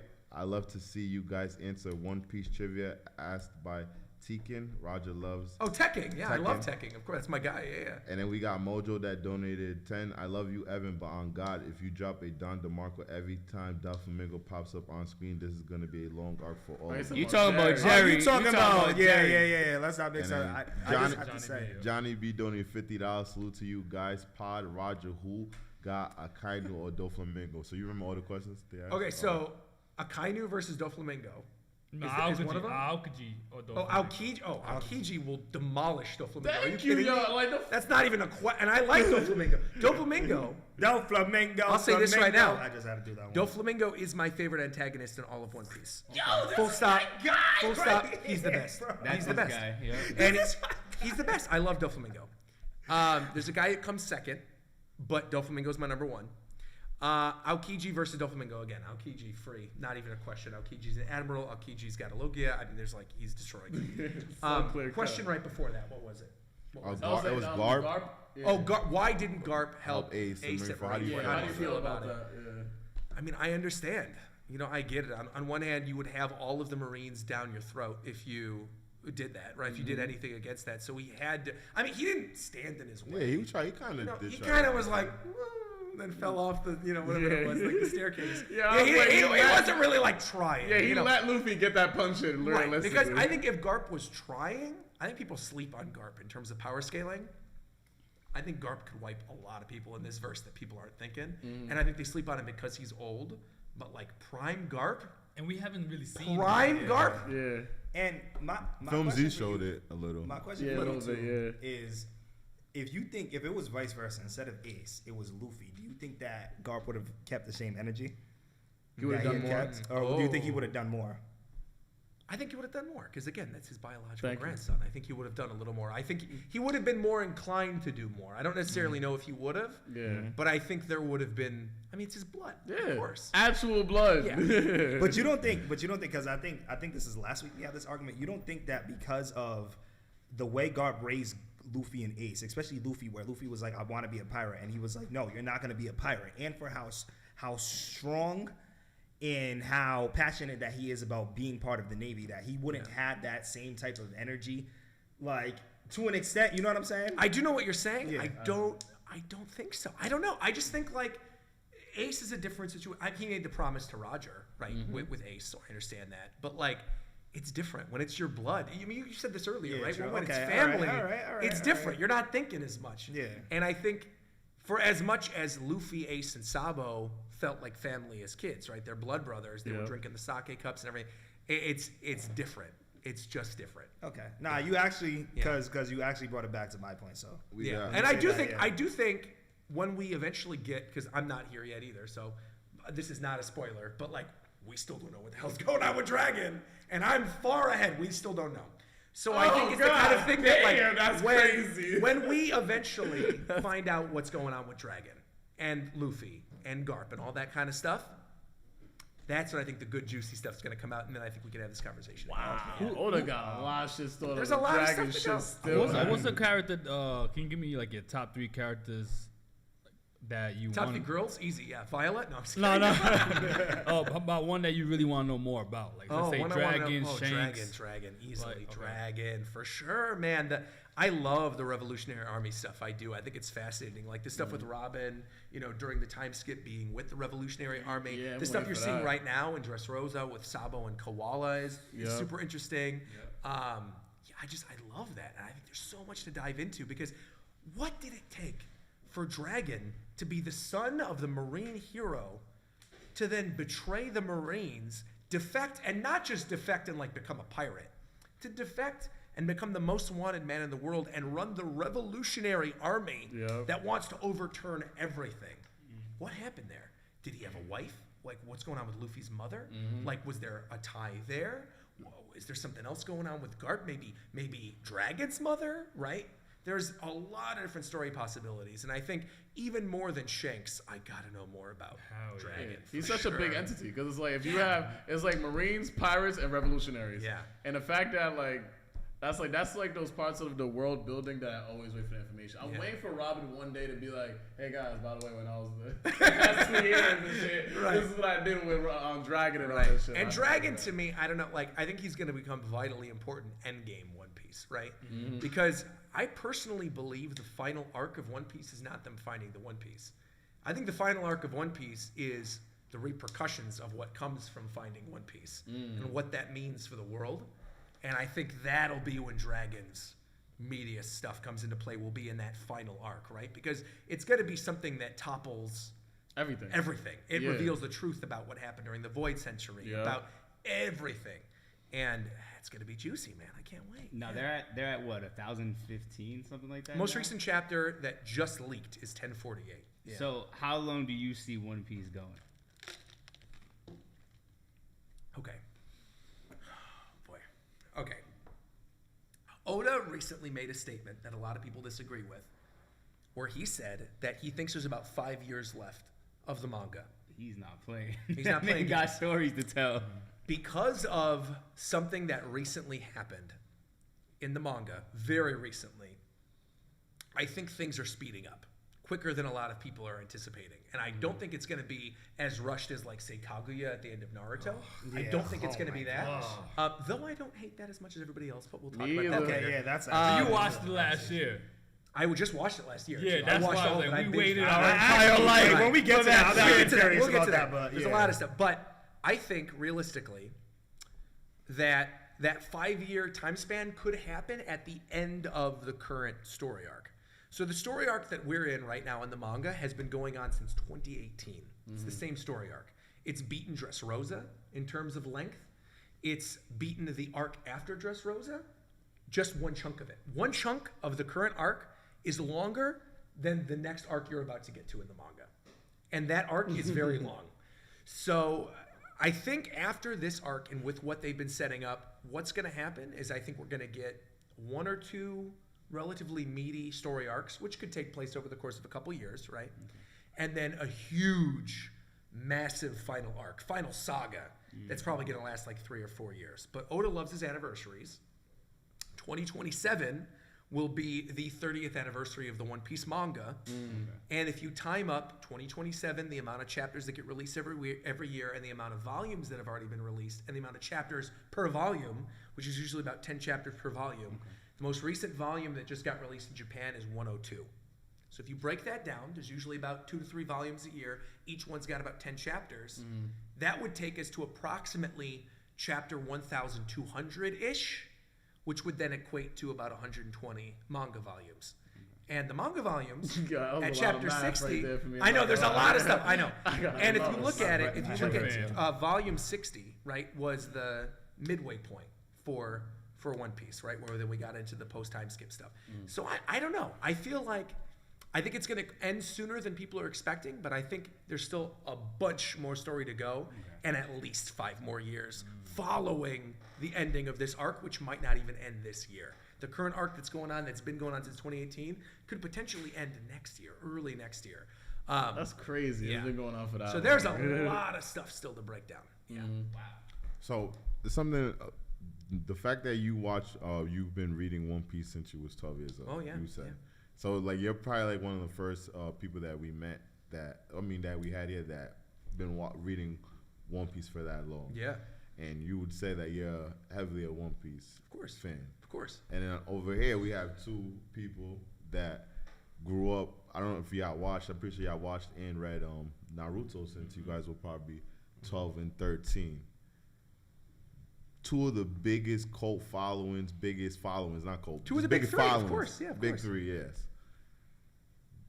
What do you guys feel like are the pros and cons? You guys being in Naruto's and you being One Piece and growing up on both. Yeah. And both you watching Naruto recently as you get older. And you guys watching One Piece. Yeah, for sure. We are doing the reverse. Yeah. Where do you want to start? I don't know, man. I always like hearing cons. So cons first? Okay. Let's start doing cons first. Cons are, let's say we remove filler. Let's remove filler from the equation. Filler from One Piece, filler from Naruto. I think on the whole, and this is somebody who just read it last year, I think it's paced slightly better. I think Naruto is paced slightly better than One Piece is. Oh, you read it? You didn't watch it? No, I watched Naruto, but I watched it with all the filler cut out. Okay. So they told me what episodes to skip, so I didn't watch any of the filler episodes. I think there's a little bit of dragging there's a lot of dragging towards the end of Naruto. Yeah. But I think that first chunk of Naruto, like if we were to compare pre-time skip and post-time skip of both, right? Yep. I'd say pre-time skip Naruto anime is solid all the way through. Yeah. And I think One Piece goes in waves, right? I think there's super high highs. You got Marineford, Enies Lobby, right? I was going to say Skypiea, but I know a lot of people disagree with that. Please don't. A lot of people disagree with that, right? So, but I think there are waves with both. But I think on the whole, pre-time skip Naruto is more solid, is what I would say, even coming from a One Piece fan. I think some of the stuff in pre-time skip Naruto that I fell in love with, like not a lot of people love the Tsunade arc, Search for Tsunade, over the Chunin exams. Chunin exam is legendary. So fire. Bro, and it's fire. So fire. But I would say I think I like Search for Tsunade better. The whole situation Than the Chunin exams. Yeah, do you like that because I think more of the story you get. Yeah, because you get the first beginnings of the stuff with Sasuke and Itachi. Yeah. Itachi, by the way, is top 1. Yeah. Best character in Naruto. No question about it. And it's Yamato's too. Oh, get the fuck out You think Yamato in Naruto is 2? Yeah. He has the way Roger doesn't even want to talk to Robin anymore. I appreciate you guys. Thanks so much. Thank you. It's been a pleasure, dude. It's great. Yamato 2. Okay, I'm gonna name a couple names out here, and you're gonna tell me why not to take over the conversation, but I gotta hear this because that is you took the stock of every Lids franchise in every mall in all of North America and you poured all those caps into a dumpster. You still would not have enough cap for the statement. Let him go, Roger. Yamato over Jiraiya? Yeah, Yeah. I literally just dropped the top 5 of my favorite Naruto characters on my Instagram video, and he came in second. I actually didn't put him first. Who was number 1? Itachi? Granny Chiyo. Granny Chiyo? Yes, he loves her. He loves her. I'm not saying I dislike Granny Chiyo, but top 5 of the whole series? Granny Chiyo? Oh, I didn't say that. I said she's top 5. No. He just loves Lady Chiyo. Because I'm like, I never said that. Come on. Who's number She's 1? top 5 female. I mean, she's Give top me a 3 heart female attack in saying Lady Naruto. Chiyo. She's definitely top 3 females. Lady Chiyo. In Naruto? Yeah. Okay, so Tsunade would be 1, right? Obviously. And Sakura's debatable. Sakura's debatable. That's fair. And then Lady Hinata? Nah. Conan! Yeah. My guy right here. That's my guy. Conan, for sure. The fight, Conan's fight with Obito. Yeah, that shit was Lady Chiyo is the one that gave them the legendary. hope that they could take out the Akatsuki. Like without her sending it off and killing that. Kushina? Naruto's mom. Naruto's mom? The How long red-hot was she chili there pepper for? of Konoha? How long was she? She was only there for like She gave birth to Naruto. It doesn't matter. Yeah, she gave birth and she's Did she have a dead. fight? She had a fight. I don't care if she got a fight. Look That's at what her. I'm saying. Lady Chiyo. She had a fight. Do you remember the Lady Of Chiyo course, fight? Lady Chiyo That was is what, awesome. I ain't gonna lie to you. Like I would never forget that moment when we were watching Naruto Shippuden. Like I ain't gonna lie Yeah, to the you. Sasori fight's awesome. That I was agree. one. Like I I wasn't. I ain't gonna lie. I'm going into. I'm like, yo, I don't know, bro. I'm like, remember I said that? I was like, yo, nah, Shippuden ain't gonna beat Naruto. There's no way. That seeing an old lady fight the way she fought, and I love my grandma. I thought that was my grandma fighting. That's why I ain't gonna lie. She reminds me of I'll say abuela. She reminds me of my grandma, and she could fight. Yeah, of course. So salute to Lady Chiyo. I just imagine Granny Chiyo grabbing the chocolate. Yeah, man. No, I mean that's respectable. That's respectable. That's fine. But top 5, that's like wow. I mean. No, I never said I'm stuck on the opposite. Wait, so bro. yeah, Like, so Jiraiya to me is like one of my favorite characters in all anime manga. Period. And I just watched Naruto last year, but Itachi's like number 1. Itachi's definitely number 1. Yeah. He's my favorite I can't wait to character. meet Itachi. And all you guys talk about Itachi. I put Killer Bee. Killer Bee's awesome. Killer Of Bee, course, Killer with Bee, his raps, I Killer like Bee's it. actually, That's good. that's a good number 1. Wait, so- Y'all see I'm holding it down, guys. Y'all see it for everybody Holding watching my it streams. I'm holding my shit down. My ears hurt right now. Oh yeah, I completely forgot. I was wondering why he was doing that. Oh, that's right. Because Nah, yeah, y'all good. Y'all good. Don't worry about nothing. I ain't Where are you forgot, bro. right now. I am Episode 10. episode 10. Oh, jeez. I just chill with my boy Zabuza Momochi. Zabuza's is fire. He's one of the coolest people ever. Yo. Agreed. My boy really stood on a knife that was inside of a tree. Yeah. Fly guy. Zabuza, all I'm gonna do, you close your eyes. My eyes? Yeah, just close your eyes. Close your my eyes. ears. Your eyes. Close your eyes. Okay. Yeah. Oh yeah. I was. You could open your eyes now. All right, cool. I was losing it, man. That was That, a good scene. and the line he gives before As he he does went, that. yeah. Zabuza's And my that was guy. the beginning. That's That the was beginning. That was the funny beginning. episode. I'm saying And it. I think That's it. I think that Zabuza is like easily one of the best beginning like anime villains of And all the time. This goes Like, back to your question, right? Pros and cons of One Piece, dude. The first arc of Naruto, Land of Waves, is easy top 3 best intro arc of any anime Nah, ever. that's a fact. Easy top 3. I agree with the that. only ones I can even think that could compete are Gracefield arc from Promised Neverland in the manga. Oh, at least. okay. The first arc of I know Promised Neverland falls off, but Yeah. like the first arc of Promised Neverland is goated, beginning to end, like incredible. So well written, so good. And then I would say Land of Waves. And then I don't know what the third one would be. I don't Have know you what- ever watched Tokyo Ghoul? Oh, I loved it. Yeah. Oh, she Tokyo ain't Ghoul? Yeah. she ain't That first one was Shikumiya. I would say that Tokyo Ghoul first arc and that season finale. I tell I mean, these Attack guys on all the Titan time. too. Attack Oh on my Titan. God! Attack on Titan's first arc. Okay, forget what I just Titan. said. You know what? Yeah, yeah. Forget what I just said. Forget what I just It's said. Attack. Yeah. Attack on Titan. It's I forgot all about Gracefield. that. It's Gracefield. It's Land of Waves. It's Attack on Titan. But now for sure. I would probably put because the way it ended, I would probably put Tokyo Ghoul top 5. It's very good. Yeah, it's really good. I want to hear more from your perspective, though. Yeah, it's like Naruto viewers that are getting into One Piece. Like, what's something that's bothering you in So One Piece? here that was didn't my bother thing, you in because Naruto? starting off with One Piece, I watched it as a kid, right, very early on, and like it was the funky animation. I was watching it in dub as a kid, and it wasn't that good. Although I liked the theme song back then. I still like the One Piece rap. Whenever I don't care what anyone says. Yo, I like it.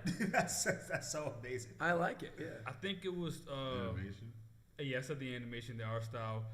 It was the same. It was like we go to one place, we beat them up, go to the next one, beat them up. You know what I'm saying? It was very, what do they call that? Routine. Yeah, very routine routine. for me in the Redundant. in the very beginning. Yeah, redundant. And then I was really into in Naruto the fights too. And then I love in Naruto when it comes to a very important fight, they hire a whole new guy to come in and they draw the shit out that fight. You know what I'm saying? One Piece didn't really have that. Sure. You know what I'm saying? And they didn't have that for hundreds of episodes. Yeah. You know what I'm saying? It didn't get the animation didn't get good too. Impel Down. Not Impel Down. What do you call it? Water 7, I'll say, for me. Yeah, it got a little better there. Yeah. I will tell you guys, this is something to look forward to. The animation in the current arc of One Piece is literally leagues better than anything you've seen in One Piece so far. We think Film Z is A1. That's the peak we think. So, the art in the current episode, the one that like got everybody talking, that just recently aired, has animation that is as good, if not better, than Film Z. Wow. It's that, and it's weekly. It's like that. Wow. It's really, really, really good. They choose a very specific art style for the current arc. That's vastly different from what you've seen up to this point. That will then retroactively make other stuff that you've seen be like, I wish it would have been animated like this. Right, yeah. So, yeah. That's one of the best things about Film Z is like we're getting like back-to-back fights at high quality animation. That's it's right. like Zoro's fighting that shit like Luffy against Z, like that shit in the volcano. That shit was like epic. That's right. How'd you feel about? I love Film Z. Film Z is probably my favorite of the One Piece films. Okay. I would say Film Z. Then I would say Film Gold. I really like. Have you seen Film Gold yet? We can watch that. There's no like. You've seen Sabo at this point, so you can watch it. Okay. Yeah. So you watch it. Film Gold, I really like. A lot of people love Strong World. I'm not a huge fan of Strong World because there's like some weird stuff in it, but I think Shiki's cool. And then what are the other ones? We've got Strong World. Stampede is the most recent one, which you guys definitely can't watch. There's a lot of spoilery stuff in that. Yep. And I like Stampede. It's fine. Stampede. Yeah. And then there's one that's coming out this year, Film Red, which is like Shakes focused apparently. But you 100% will be able to watch that one. There's no way. Yeah. You said Film Red? Film Red. Yeah. Okay. Yeah. Because they had a game that was based on Red or something like that. So it's totally different. Okay. So Unlimited World Red is different than Film Red. Film Red is it's focused on Shanks and a character we don't know is canon or not yet. But I'm not going to say what that character is because it's like a major spoiler. And that's already out. No, it's coming out. So it comes out in August. I don't know. Chat can let me know. They can correct me. Because he's my favorite character. That I don't know about. That I don't know about. Shanks. Oh man, there's. So we got a super chat right now. Joshua Barr for $10 said, "Better female cast, Naruto or One Piece?" Oh man, got it. I'll definitely say One Piece. Yeah. Like look wise, definitely One Piece. And even fight wise, even like the characters. Yeah. Because Sakura is just not it. Yeah, like Robin is the shit. Robin. I mean, Tsunade is great, but Robin, yes. Like I said, Viola, man, Viola's awesome. I love Viola. And Nami, of course, too. I mean, Nami's lit, bro. She does a lot of fan service, yo. I love Vivi, too. I'm a huge Vivi fan. My girlfriend's favorite character is Vivi. She loves Get out of here. Yeah. Like somebody said, when you said earlier that Nami would have a OnlyFans, somebody commented and was like, she flashed the Straw Hats in Alabaster for money. Oh, yeah, she did. Now she did. She do a lot for money, so. For sure, of course she would. I forgot. Shout out to our queens on OnlyFans. Shout out to Nami, she doing Bad baby. Sure. How many? But I'm saying for sure, like, Nami's got one. Nah, she definitely. I also subscribe. So I see that you watched Naruto and you said that you actually enjoyed the ending of Naruto, and then leading up to it, I see that you probably had a trouble getting into the best that Naruto has to offer, Boruto. So I'm here to reintroduce Boruto into your life. Boruto is better than Naruto if you're looking for world building. World building in Boruto is very similar to One Piece. Okay. What? That's not. No, it's not. Don't do that. No, it's not. Where's the dumpster? It's not. Where's the dumpster of caps that we had from Lids? We gotta pull that out. That was an L take right there. You said where's the dumpster of caps that we got from Liz? Hold on, The children. The more characters are introduced. I mean, I've watched some of Boruto. How far did you get to? I've gotten through what the content is in the film Boruto, the first film, which goes through the primary first story arc. Yeah. And because people were like, you need to watch Boruto, I was told two massive things about the story. So then I went and I read the things up to that story, and I was like, bro.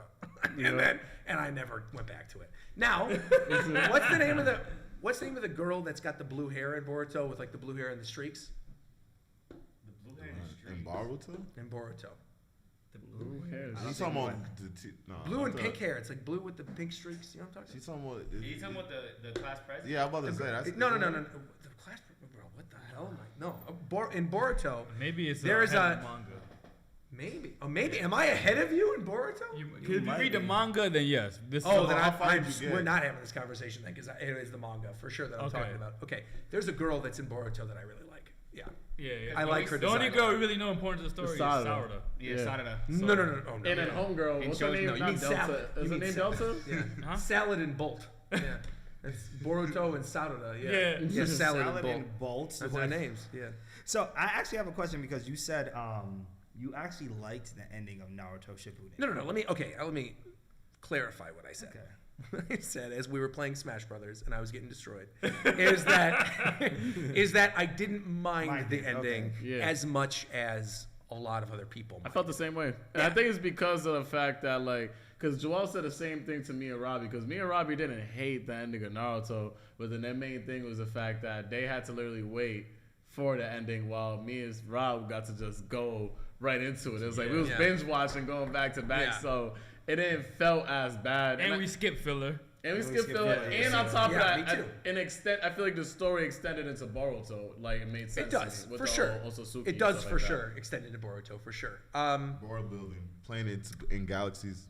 My main problem with the end of Naruto, close your ears.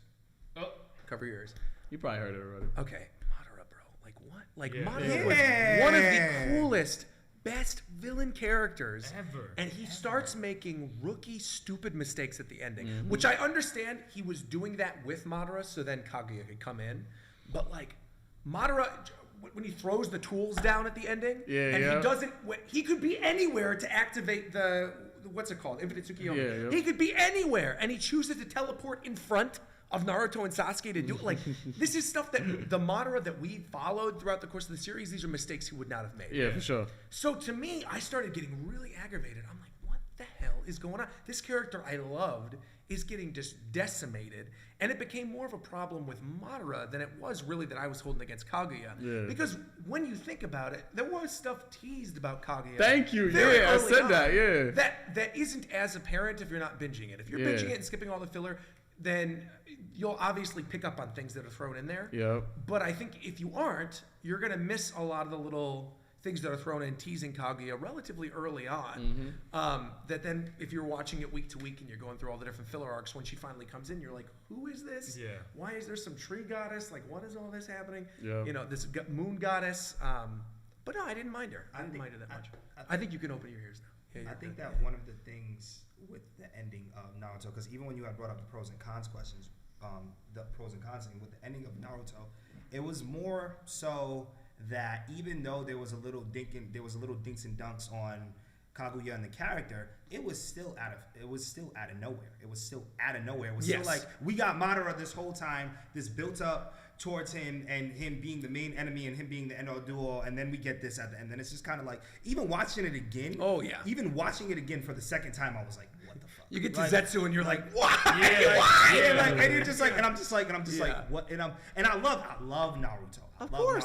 But the ending for me was just like, that ending, because that wasn't the end all doing ending. The ending was obviously, the final fight obviously wasn't that, but it was just, that ending was just like, yo, this is just way too random and way too out of nowhere. Yeah, and I get that. You know what I'm saying? Man, it was less random than Daenerys and shit like that in Game of Thrones. That wasn't good either. We don't talk about Dany. That wasn't as random considering her dad went crazy. Dude, so you're a big Game of Thrones fan? No, not at all. In fact, I was never a fan of Game of Thrones. My girlfriend was a huge fan of Game of Thrones, so I caught up to Game of Thrones to catch up with her to watch the final season. And the final season aired while we were in Japan. So we had taken a trip to Japan in 2019, and we used a VPN. Shout out to ExpressVPN, by the way. We used a VPN. Used coupon code RogersBase or whatever. So I don't even know if that still works. Don't even try it. Yeah. But anyway, we were using a VPN to watch the new episodes as they were happening. And I'm sitting there, and I kind of could tell, right? You've all caught up to Game of Thrones, right? Yeah. Okay. So I told her in the first episode of the final season, I'm like, they're setting up for Bran to be king. She's like, no, they're not. I'm like, they are. It's clear. Like, that's what's going to happen. She's like, no. Everything goes into place. We get to the ending. He's king. And she's like, how did you get this? And it's just like, because everything was so badly telegraphed. Yeah. And you could see they were writing their way out of the corner, and they're like, they wanted to get to Star Wars. Like, good on them. I'm glad they got fired from the new Star Wars project because they destroyed Game of Thrones in the process. Because originally, the writers of Game of Thrones, the reason they rushed Game of Thrones final season is because they were hired by Disney to do a. You didn't know this? I didn't. Nah, They were hired by Disney to do a new Star Wars trilogy. Wow. And so they wanted to get to work on Star Wars and just like pooped out the ending of Game of Thrones. Wow. So you've got them to thank for it being ruined. Wow. Yeah. Wow. Thank you. I didn't We even had some know that. Right? information. Did you guys watch Ozark? No. I started it, yo. You guys gotta do your reactions to Ozark, bro. Oh my god. 2 episodes in and that show was fire. Oh that my show was God. fire. Like, Oh. I hate, man. I already have a character Don't that like I his fucking wife. hate. I don't like his wife. Yeah, his wife. I fucking hate his wife. Wendy with a Bird. passion. Always the wife. The first episode, I'm like, Yeah. yo. I was like, yo, fuck this bitch, yo. I was like, the first 2 I'm like, fuck this bitch, yo. I do not like her. Just you wait. I hate her with Yeah. a passion. I keep trying to hate get her back with into a that passion. show. Oh my I always God. get like I can't 5, get 6 into it. episodes in. No. I get stop. why you wouldn't though, because can't I've get recommended into it to a lot of people, and a lot of people are like, I don't like this. I'm like, stick with it because by the end of the first season, it goes. That's what everybody tells me because I feel like there's a lot of shows that like, for instance, Game of Thrones. I didn't get into Game of Thrones until I forced myself to get to like episode 6, 7, Yeah. season 1, and I was like, wow, I really like Ned Stark. Yeah. And then at the end of season 1, we all know what happens, and I'm like, why would you do this to my heart? Yeah. Like, why would you do like? Right. I watched this whole damn thing for you to break my heart like this? Like, y'all a piece of shit. And then I was like, well, you guys must be really great writers because once I got to season 2, I was like, by the end of season 2, I was like, oh, Yeah. all right.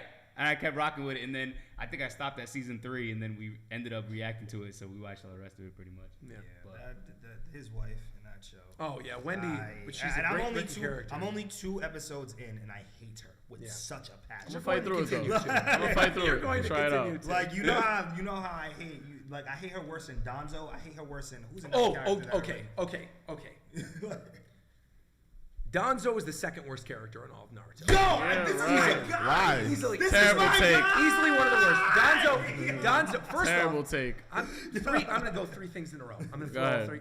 First off, nothing bad would have happened in Naruto. Nothing bad would have happened if Toby Rama wasn't a racist. Thank Toby you. Rama. Wow, Yes. Toby That's Rama. what I said. Yeah. Toby Rama is the cause of every bad thing Why? in Naruto. Yeah. Straight That's up. a fact. What the? Toby Rama is the one that creates not the genjutsu, but the jutsu that brings people back to life. Yep. Toby Rama's racist against the Uchihas, all that other stuff. Yep. It is one thing after another. Toby Rama He is separates them outside the absolute village. trash. Toby Rama sucks. Yep. Okay, he's my number 3 worst favorite character, least favorite character. Yep. Number 2 is Danzo. Straight up, Danzo's horrible. Like I don't even know where to start with Danzo. Like. To be fair, the Sasuke fight with Danzo is fire. Amazing. It's one of the best fights I've ever seen. Ah. The whole time I'm watching, I'm like, kill this old man. Kill him. In the most brutal way possible, destroy him. This guy. But is it like- because like he's so despicable or he's It's because badly he's so written? despicable. Okay, all right, cool. That's Nah, but it's like- it's like- Sasuke was losing me by the end, like the midway point of Shippuden. I'm like, what are you doing? Some of the stuff you're doing is questionable. shaky, yeah. But like that fight against Danzo, where then Danzo's opening up the different eyes and he summons like the taper thing. Oh my, it's so good. Beginning to end, that fight's amazing. But my least favorite character in all of Naruto. This is how I would end my reaction videos. I did a whole reaction series last year of this. I would end them by saying this whiny, pathetic, no good, slimy, irritating brat of a character, Akane. Do you know who Akane is? Akane. I hate Akane. Who the fuck's Akane? Think back to the Land of Waves, okay? Yeah. I think you're safe at this point because this is a character in the very beginning of the series. Akane is the little kid back in the village in the Land of Waves. annoying ass kid. That little dumb ass kid. He throws Inari's dog into the water. Remember? Pochi, the little dog? Yeah. This guy, first 10 episodes of Naruto, takes the dog, throws him into the water, was going to watch him drown, and then is just whiny and snot-nosed throughout the rest of the Land of Waves. You never see him again, but like, that first thing that he did was so despicable. Killing a puppy, man. Attempting to murder a puppy. Yeah. In the first 10 episodes of Naruto, I can never forgive him. I can never forgive him. You I dog went through the killer. whole He's a series. dog I got killer. to Shippuden, and there's one filler episode where Akane shows up, where he's like a carpenter in the village or something. way. Yeah, he shows up. And I'm sitting there watching this episode, I'm like, man, I hope and pray some assassin from some village takes this little guy out right Oh now. my god. Man, I Oh hate my Akane. god. He's the worst. How do you feel about Sakura? I actually don't hate her as much as everybody else. And I'm gonna say something very controversial. Okay, ask one more goddamn Naruto question. Here we go. Okay. No. This is. I think there's a lot of people who, I gotta word this so carefully so I don't get bombarded with hate. There are a lot of people who I think have had bad relationships in the past. Mm-hmm. Real people, real individuals in the real world who had bad relationships and girlfriends that wronged them, or girls that they really liked that they felt wronged by. Mm-hmm. I think they project their own feelings of what had happened to them in life onto Naruto in that scene. You gotta close your ears one more time. Shit. Sorry about this. Shit. In that scene where Sakura lies to Naruto, because this is the number one thing that people say they hate about her. Is like that scene where she goes, "No, I love you. I actually love you." Yeah. Mm-hmm. Now Naruto knows full well she doesn't love him. He knows that, right? She's saying that to stop all of this. She realizes it's a lost cause at this point. If we keep going after Sasuke, more people are gonna die. Let's end this. I'll be happy to say I love you, and even if I don't mean it, like, we're gonna get through this situation. Yeah. Because she realized that was potentially what was best for that time. For sure. Because if they were gonna continue going after Sasuke, more people were gonna die. Mm-hmm. Right? Mm-hmm. I understood why Sakura did that. And I don't know if you guys did, but I understood why she did that. And I think a lot of people couldn't get over the fact that she would lead Naruto on in this way, thinking that Naruto was stupid enough, despite the fact that in the scene right after she does that, Naruto's like, I know you don't love me. Yeah. He knows. He knows she's trying to protect the rest of them. Mm-hmm. And Naruto knows that it's okay. You can open your ears now, you're fine. He knows it's fine, right? Mm-hmm. But my thing is, it's not even, because I don't even think, like, even me watching it the first time, it wasn't that. That's not what. But I think a lot of it comes from that. It could be a lot. It could be, like, first of all, from like, she did shit from the beginning of Naruto that was just like, what the fuck. Well, she's a simp for Sasuke, for sure. Yeah, and like even the way some of the things that she did towards Naruto was just like, what the fuck. And even the promise of getting back Sasuke, like the burden that she put on Naruto was bad. Right. Now, my biggest thing with that situation wasn't even the fact that she said, I love you, I lied, because I knew that he knows. He knew. Of course. It was more of the fact it was more of the fact it was like, yo, seeing what Naruto has just done for the Hidden Leaf Village, right? Yeah. Like, to sit here and just sit down and because it was a calm setting. It wasn't rowdy. He wasn't turned up. It was a calm setting. You're outside. You think that he's so, like, tender and so bitter that you can't just have a real conversation with him about the shit? That's what got me mad about That's fair. It's not even about I love you. I don't give a fuck about that. It's just like, yo, this dude literally just saved the whole village. He literally just saved the whole village, and he's about to do something like, you don't think, yo, we could sit and have the we could sit down and have a because regardless of what he was gonna say no. 100%. Because regardless of what he was gonna say no. He was gonna say no. But, like, you don't think we could sit and have the because even what's the dude with the name? The dude with the dog, what's his name again? I be forgetting his name. Kakashi? Kakashi? No. He fought. Kiba. Even Kiba, because I think it was Kiba that was with him. Kiba was looking at Sakura like, Sakura, what the fuck are you doing? Yeah. And that's Kiba. When you got a guy that pees on people telling you you're doing wrong, and he's just like, and he was even saying that because it's just like, we clearly came here. There you go. We clearly this isn't. It was like we clearly came here. We clearly came here to tell him to try to stop him, but this is not the way. This isn't what we agreed. What are you doing? What are you doing? Like, that's what got me mad. And then everything that else that goes into her, that's what got me mad. I don't hate her now. You know what I'm saying? But at the time, I was can understand Sakura, what do you doing? Understand. You know what I'm saying? Yeah, I do. They did her character there. I get it. The writers did her character there. So have you watched Attack on Titan? The anime? I'm caught up to the manga. I love it. Yeah. So Attack on Titan is one of my top 3 favorite series of all time. Yep. And there are days where I sway between liking it more than One Piece. Ooh. Yo, that's how I am with Naruto. Well, you saying that right there, we actually have an Attack on Titan inspired merch. Hey, look at this! You right Yo, there. Sasage! Let's go. Got you. Thank you. I should go get my gift for you guys then. Hold on, wait real quick. I got 2 gifts for you guys, actually. Hold on, wait a minute. Man, this is a legendary podcast. Everybody right in the stream, y'all make sure you go watch my Naruto streams every Monday. Y'all see how I'm coming for y'all right now, bro. I can't listen to this. I keep it locked.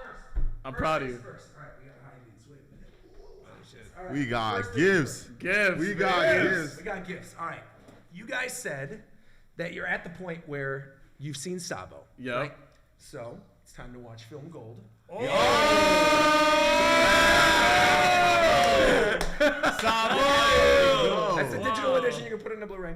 And then finally, I was expecting Rob to go harder at me, honestly, during the Zorro thing. So how I was going to set this up was if you ever need to take out your aggression during a Zorro conversation, just punch me. Open this up.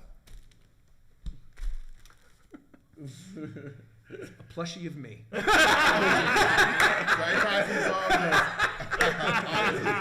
If you ever want to say that, I got you. You know, I'm gonna make sure the episode that whenever that every One Piece episode, I'm gonna bring this with me. Bring it, and just whenever in case. that scene happens, if I don't like it, man, you will. I'm ready for it. Have Little Roger's base sitting on the couch and just wait and chuck him across the room. Dude, I love this, by the way. This is gorgeous. This is really. I love like black and white lines are perfect. Dude, this is so sick. It's this round table and the Attack on Titan thing with the. Yeah.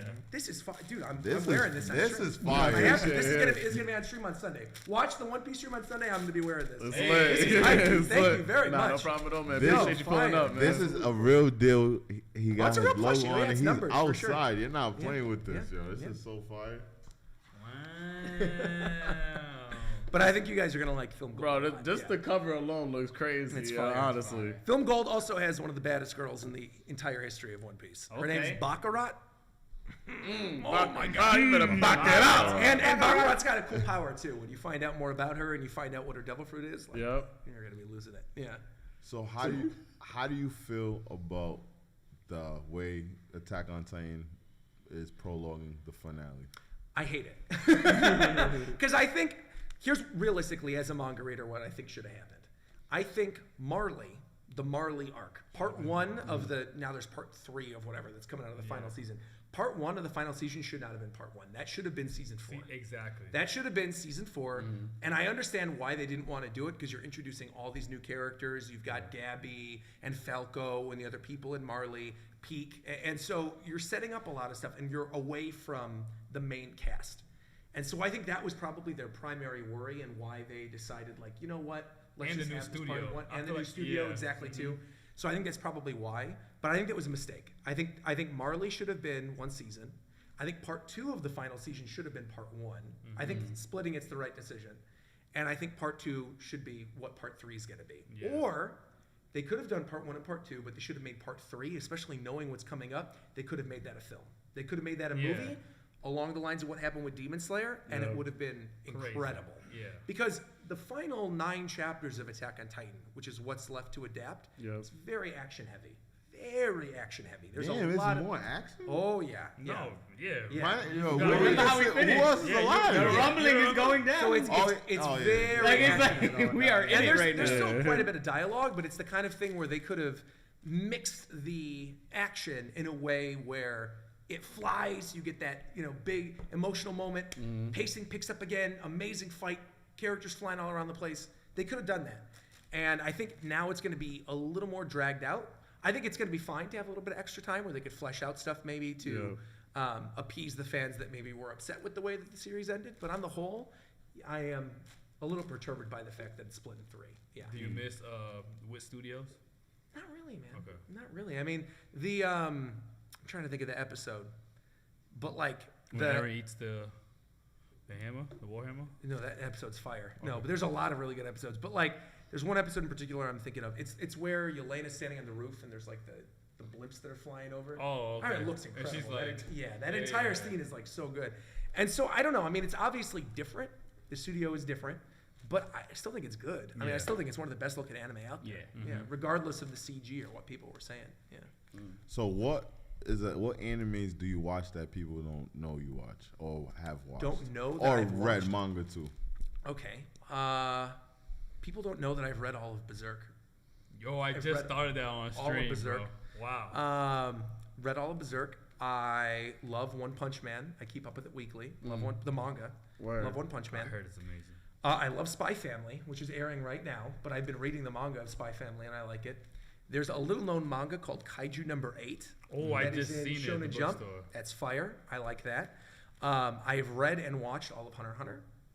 We never even touched Hunter x Hunter. Oh, we'll get to it. He's so good. One of my favorite characters of all time. Have you watched Bleach already? Bleach is one where I've watched up to a reveal in Soul Society, which I won't say because it's a pretty big spoiler in case people haven't watched Bleach. We watched it. Well, not you guys, but I mean the chat. Okay. But I got to the revelation in Soul Society, and then I stopped. Not because I wasn't enjoying it. I mean, I love it. The music in Bleach is like so good. The Spada theme, oh my god, it's so good. But yeah, I don't know. I think on the whole, almost everything that I watch or read, people know. I guess a lot of people wouldn't know that I did Aku no Hana reviews, which is a series called Flowers of Evil. It's like a weird semi-psychological thriller slice of life thing that I really enjoyed way back in the day. Throw some names at me and I'll tell you. Yeah. Roni Kenshin. Of course, yeah, of course. I grew up with that. He's on Adult Swim, yeah. Yes, sir. Cabernet of the Iron Fortress. Cabernet of the Iron Fortress. I did anime reviews for, and then I stopped because I thought it was a little weird that the way they were portraying the 12-year-old girl. I'm like, this is maybe not my favorite thing in the world. I didn't even think about that. Yeah, that was a little weird. The killer? The main girl in that show is like 12. The girl that's the killer. Oh, it's the one who's like the Mikasa of the show. Yeah, the killer. Yeah. But she was killing people. Yeah, it was weird though. I don't know. The whole thing it came off odd to me. It's crazy. I think it was the audience. Oh, yeah. It was the audience. It was the way the audience was talking about it, where I was like, Oh yeah, we didn't even look. We watched it on our own. Oh, good. Yeah, comment. I watched it. I got one. Let's do it. Fairy Tail. Next, okay. Let's go.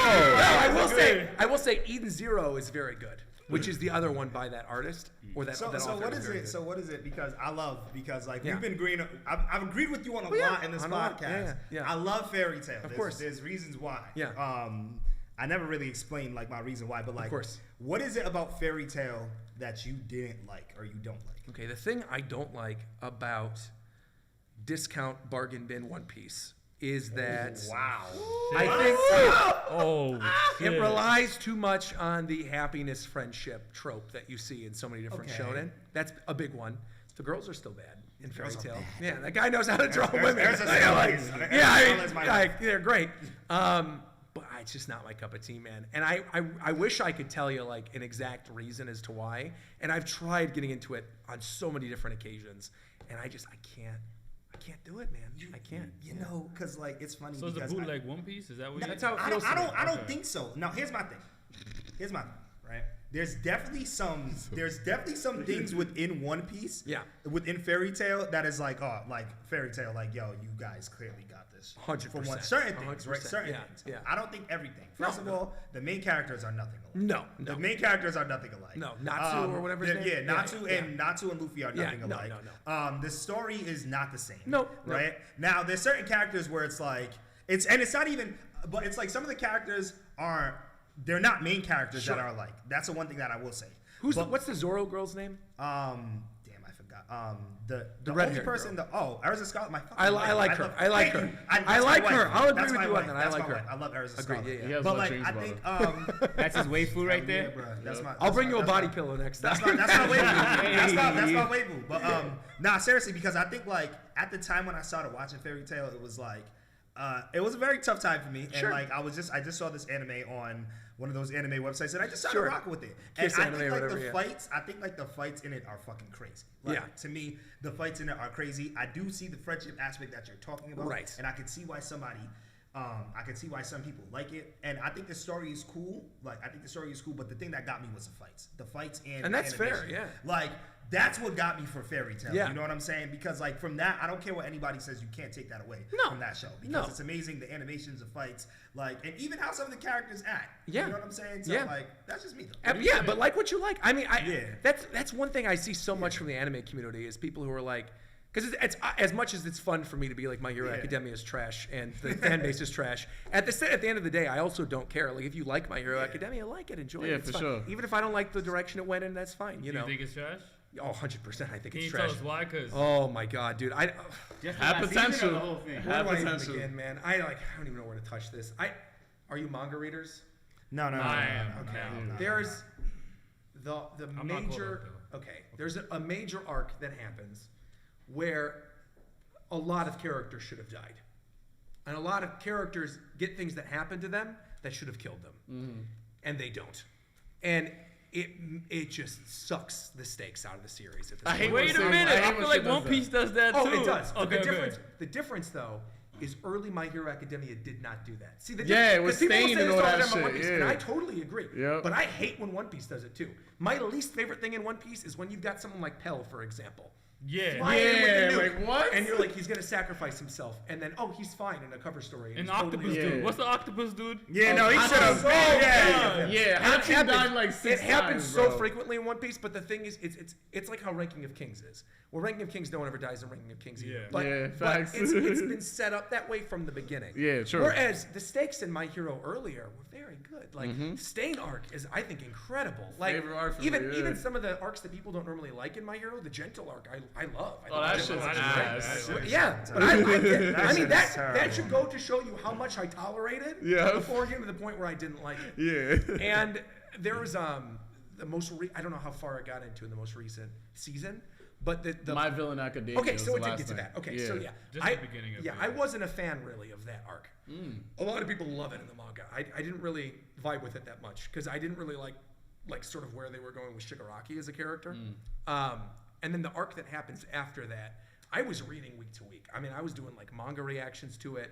I was so excited to read the next thing, and the way it ends is just like it sucked all the tension out of the room. And made me go like, okay, is this what the series is doing? So then I dropped it and went, okay, maybe I'll read it on my own. Because people were getting angry with me that I wasn't enjoying it. And I'm like, that's fair. You know what? Like what you like, I'm going to go read it on my own. Yeah. I start reading on my own week to week. And then little by little, I'm like, oh, this is ass, man. I'm not enjoying this. Weeks go by where I stop reading the manga. Yeah. And then 4 or 5 weeks, it piles up. And then I just realize I haven't been reading it. Yeah. And it just gets to a point where it's like, I'm done with it now.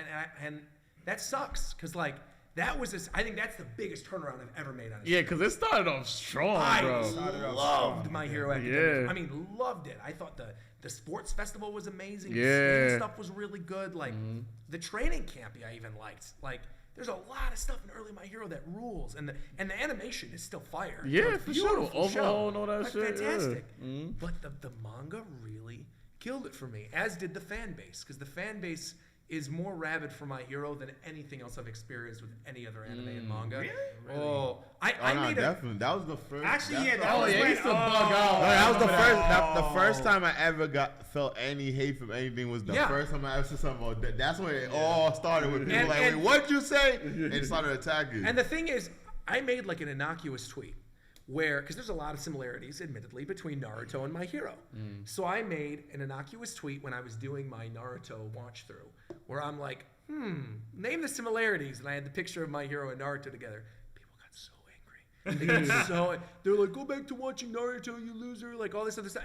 And I'm sitting there, like, I like My Hero. I was caught up to My Hero as a manga reader. I got every right to say this. It's not I wasn't caught up. And it was just like ridiculous. It was, and I got in a bunch of fake Twitter beefs about it, and it was funny because it was good for interactions. But like, legitimately, it's the kind of thing where it's like the fan base, the core fan base at this point, I think just doesn't care. I think they just want to like it for liking it, and I think that's fine. But I think when you remove it, and you've got so many other really good shonen that exist right now. I mean, so many of them. That's why a lot of people started like Black Clover over Black Clover, to be fair, right? He's doing some things right. I mean, it really is. It's as much as people were memeing about it with like Asta screaming in the beginning and stuff. Right. It's still kind of doing some things right. Facts. And that I think My Hero isn't. And I'm not saying that I won't come back to My Hero eventually, or like it could end up wrapping up amazingly. And I'm happy. In fact, I would love to eat crow.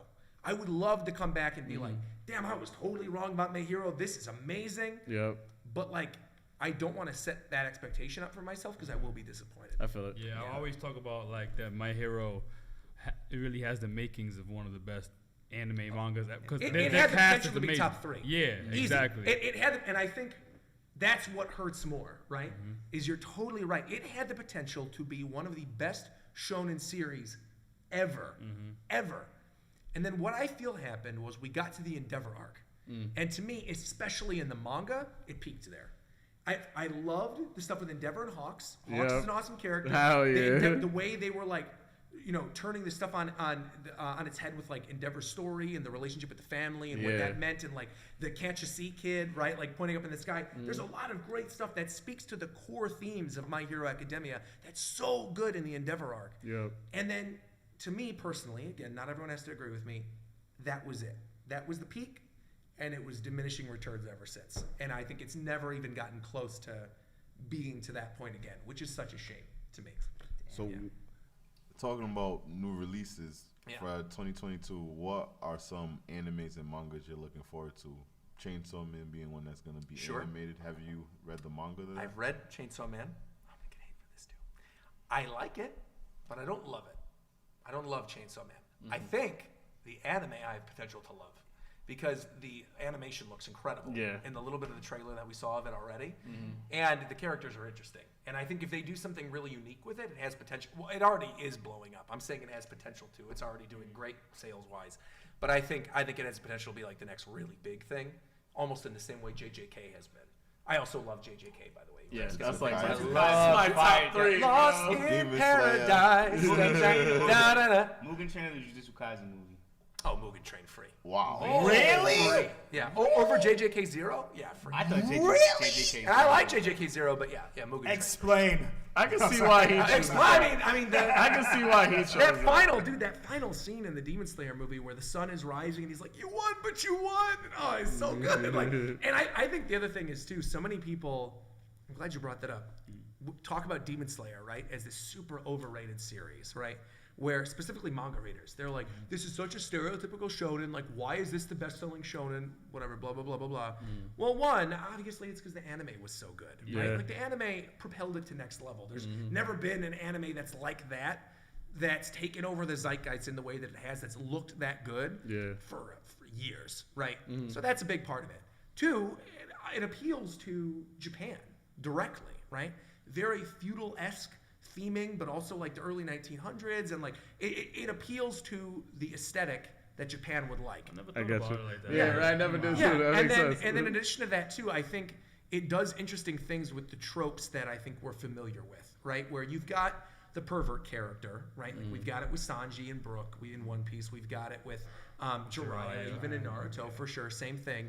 But the pervert character Zenitsu, right, is like bizarre. Like he'll passes out and then does his lightning style stuff. It's weird, and the way it's being set up, it's not like he's a pervert for everybody, right? Like he'll make stupid jokes every once in a while, but like he loves Nezuko. Yeah, he loves Nezuko. He would do anything for Nezuko. Yeah, he's a one-woman man. And don't even feel perverted because it's just more of an obsession than exactly. So like, there's that aspect to it. I think Inosuke is like so fun to watch. Facts. Inosuke puts on the boarhead screaming and just like breaking the swords. He's great. Yep. And I think Tanjiro's just like a good boy, man. Yeah. Tanjiro's like a good kid. Tanjiro's like the son that I would want to have. Yeah. Right? If I have a son, I want my son to be like Tanjiro. Oh, Baruto. Yeah. Okay. So you can punch a little mini rock. But do you feel like with Jujutsu Kaisen and Demon Slayer, do you feel like Chainsaw Man is gonna surpass them or be in that realm? I think it's in the realm, and I'm not saying this like we're ever gonna have another top three, big three ever again, right? Well, you don't think so? No way. Why? Well, because the big three was referring to a very specific time in anime and manga where when we were all growing up, right? Like it wasn't as prevalent as it is now. We didn't have Crunchyroll, we didn't have Funimation, we had Kiss Anime or whatever, right? Yep. So. That was illegal. Right. Yeah, that's what I'm saying, though. I mean, that's how we watched anime, though, because there were no legal dubs. Yeah. Or we would watch DVDs, and it was like Love Hina and Sergeant Frog or whatever, you know? So, like, I think when you really look into it, Naruto, Bleach, and One Piece were so huge together at that time and made such a crossover in the West as well that, like, there's never going to be anything like that again, and that's fine. Because those three were very long-running series that were meant to go on for a super long time that were like decades long, whereas even you look at stuff now like My Hero Academia, Jujutsu Kaisen, My Hero is entering its final arc this year. In the manga, it's ending this year. Jujutsu Kaisen, I don't know how much longer it's going to go on. Demon Slayer's already over. Yeah. You know, these series don't go on for as long as they used to. And so there's always going to be a cycle. I get what you're saying. You know? So I think Chainsaw Man easily can hit the heights of JJK and Demon Slayer for sure. As to whether it'll be as successful as those two, we're gonna have to wait and see. But I think the potential absolutely is there. Yeah. And how do you feel the potential from how anime was? You could say the 2000s. Well, no, we're in 2020, so 2010s. Yeah. Well, 2000s, 2010s, and even now. Yeah. Like, what do you feel like? Do you feel like anime's become, other than Dragon Ball Z and Pokemon? I feel like those two are like, they're bigger than anime. Sure. Do you feel like anime's officially crossing over to being household, like Game of Thrones, like people know like mainstream? show? Oh, for sure, of course. Yeah, I mean, you've got clothing lines at Uniqlo for Jujutsu Kaisen. I mean, I literally was just wearing one on stream last week, right? They did like a whole JJK line. They did a whole One Piece line. You're seeing stuff like Hypeland that's really blowing up too with this stuff. It's not primitive. It's not small anymore. It certainly isn't. And I think it's to the point where maybe when we were growing up, it was seen as like nerdy or like weird because people didn't really understand, and that their exposure to anime was what was on Adult Swim, or like the really ecchi, like perverted stuff like Love Hina or whatever, right? Or hentai. That was how people thought of anime. Yeah. And now it's not that. Like people realize it's an art form, you know? And there could be a lot of different stories, not just shonen, but like seinen, like stuff like Berserk. You got slice of life stuff. There's a range of different possibilities with anime, and I think, yeah, it has reached a point where it's more mainstream. Now, what's interesting is that Naruto and Bleach, I mean, they've been over. Bleach is coming back, right? They're doing like an anime of the final arc 1,000 year. But they're over, right? And Boruto's still going on, right? But it's still not the same, right? It's in the world of Naruto, but it's not the same as that. And One Piece is still ongoing. But like, if you look at the charts, if you look at the sales charts, One Piece isn't at the top anymore.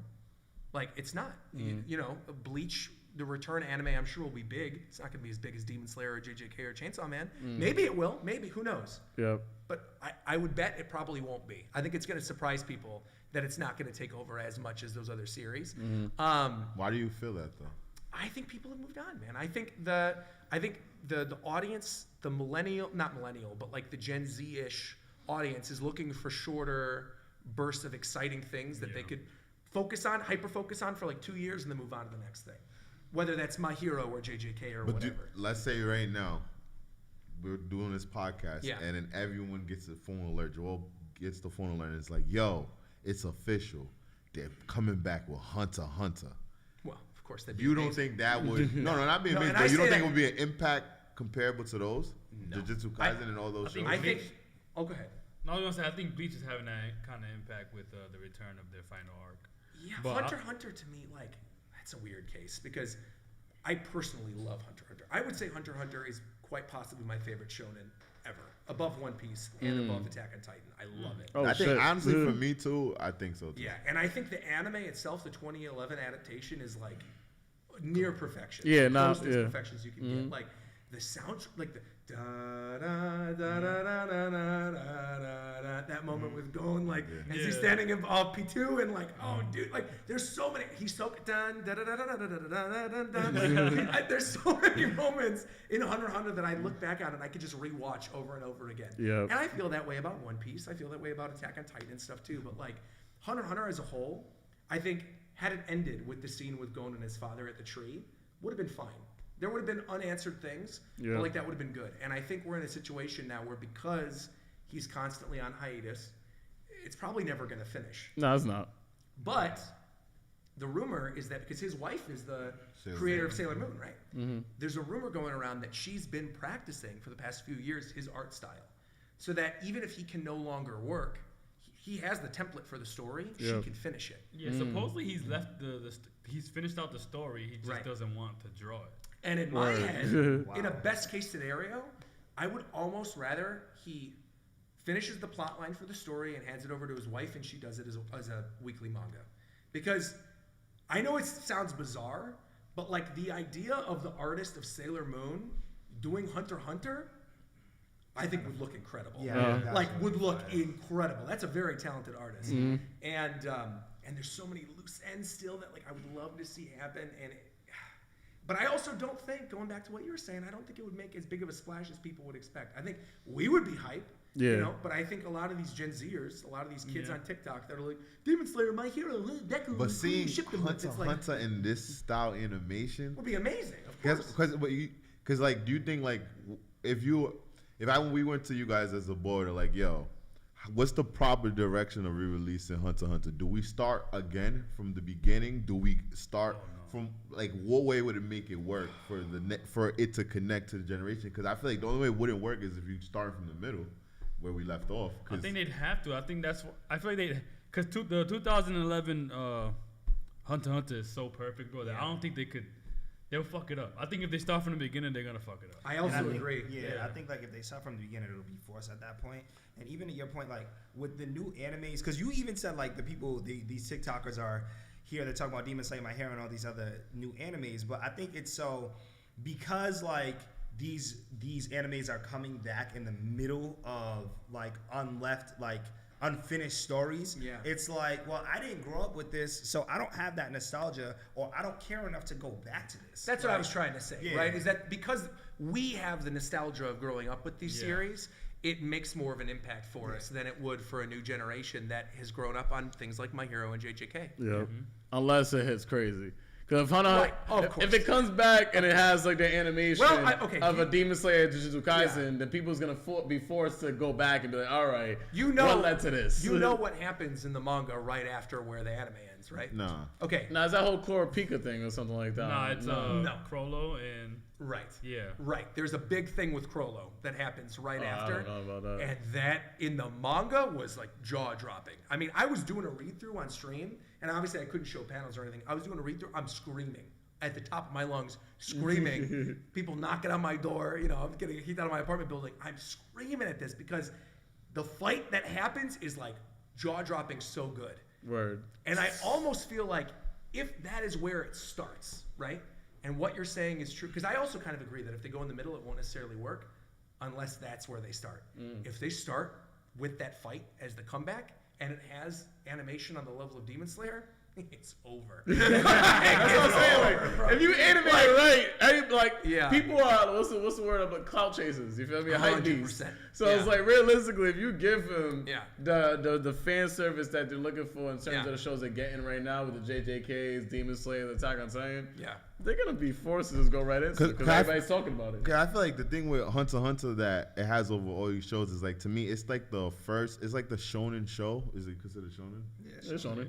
I said it's like the first shonen show that I feel like is realistic, meaning like the emotions, everything that's happening is like true, like to like deadbeat father, nah in your life, your friend's mad at you, boom, this dude just killed your mentor. There's no way you could train in time, but you're gonna give up half your youth and stuff.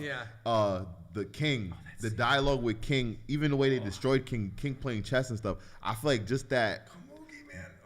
I swear, not to cut you off, to this day, I'll be laying in bed with my girlfriend. We're about to go to sleep. And I swear to God, sometimes as she's turning the lights off and dims them, I put my hand up at the light and I go, the light that illuminates all.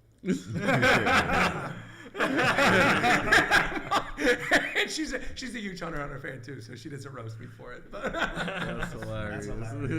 Because I'm like, I just feel like it's so like the main character is nowhere close to the strongest at all. Like it's the what's the crew? Phantom Troop.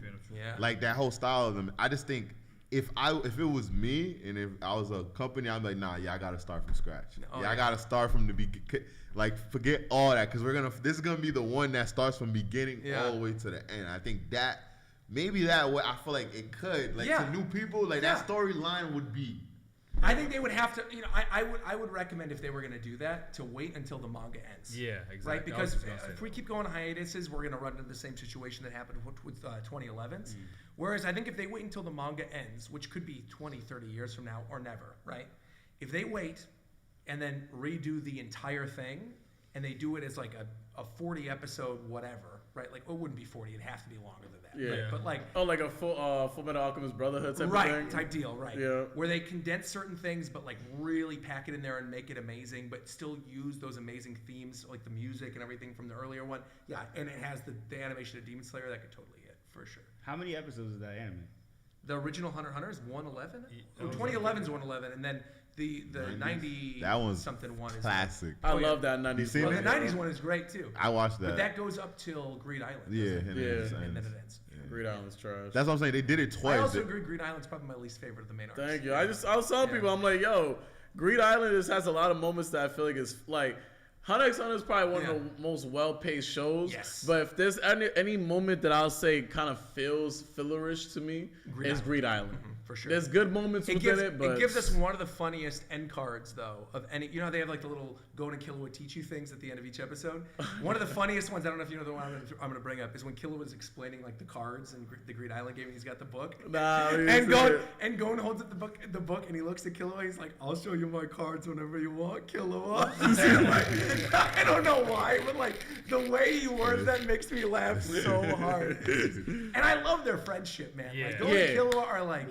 Part of the best friendship. Yeah, I'm so glad they didn't put them at odds. Exactly, I was about to say that. But that's like the one you always think that maybe they're gonna fight one day and they never did it. That's why I said it's realistic. Yeah. Like realistic, best friends don't really like in life do that. That's just good for entertainment. Leorio punching his dad too at the right. That was epic. That was an epic scene. So good. And I love Kurapika too. I like. That's one of my favorites. Bro, like the rawest thing I think I've ever seen in an anime. It's him saying, all right, bitch, you got one option, all right? You're under this scarlet moon. I'm going to tell you again. Where is he? Mm-hmm. And Ubo's like, I don't know.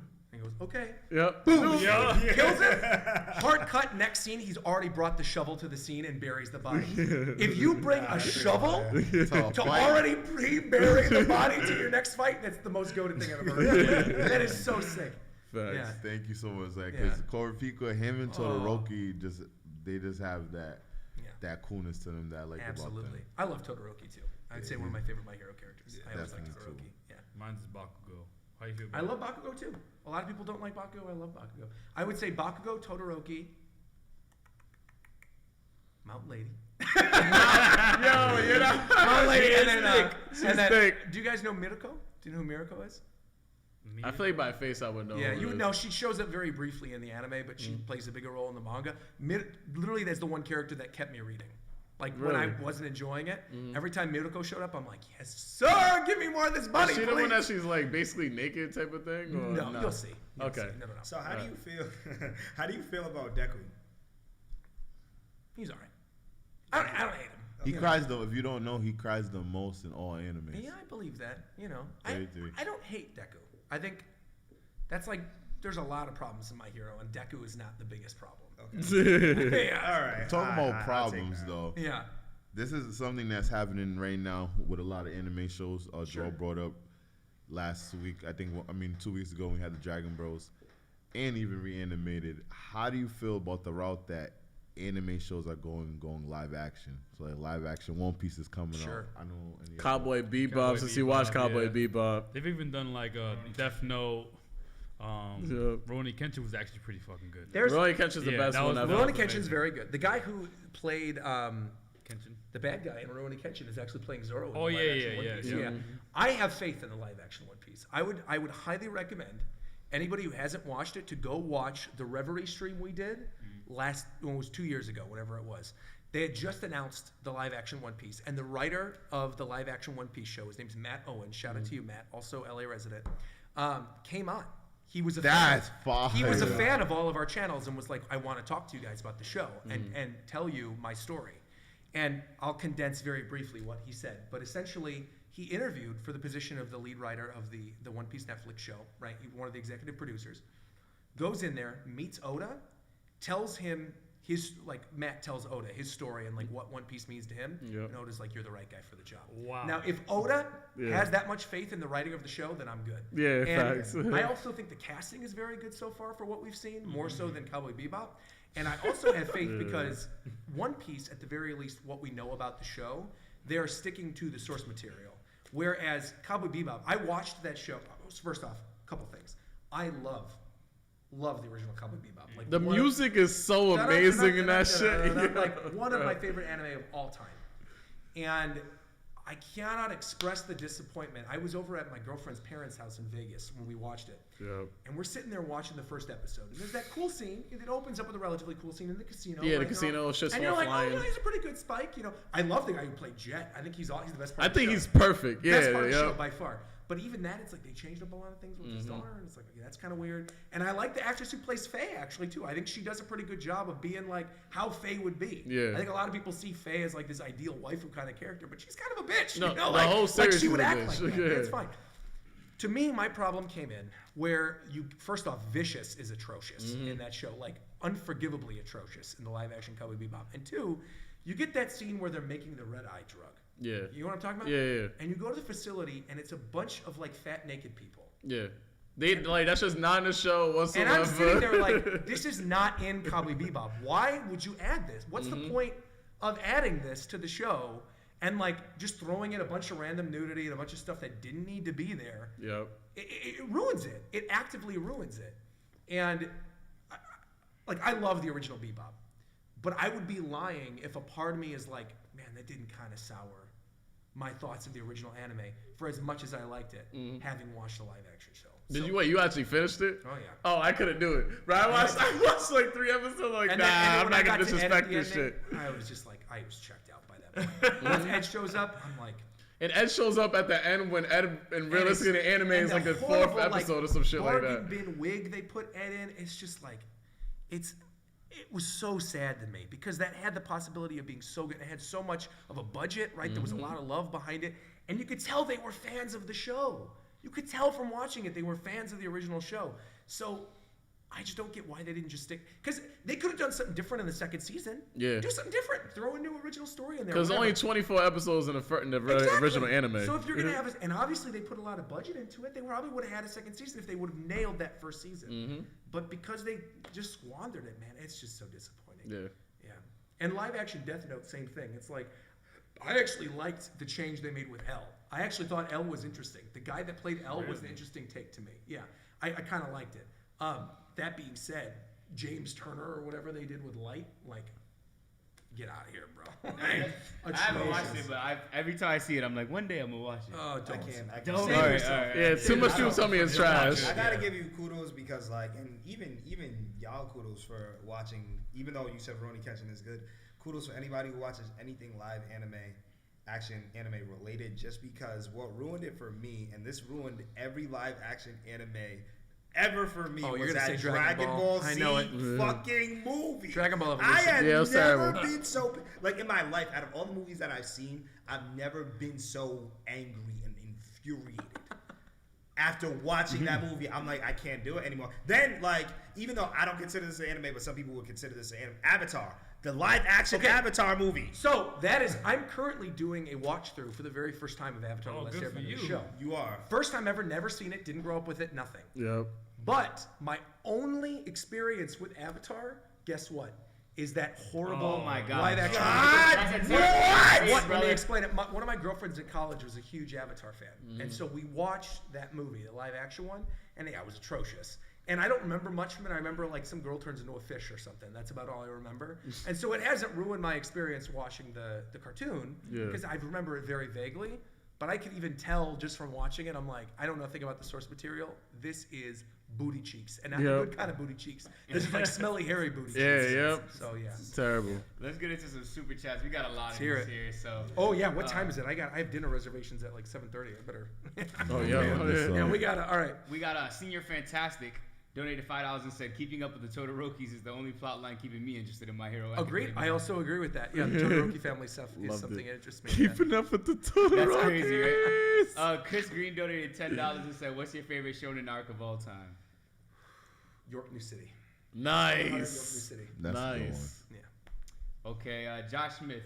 My Hero stole Tiger and Bunny's host Flo. Favorite American U.S. comic franchise / character? I can't know. Tiger and Bunny, isn't that an anime on Netflix? Isn't that a mech show?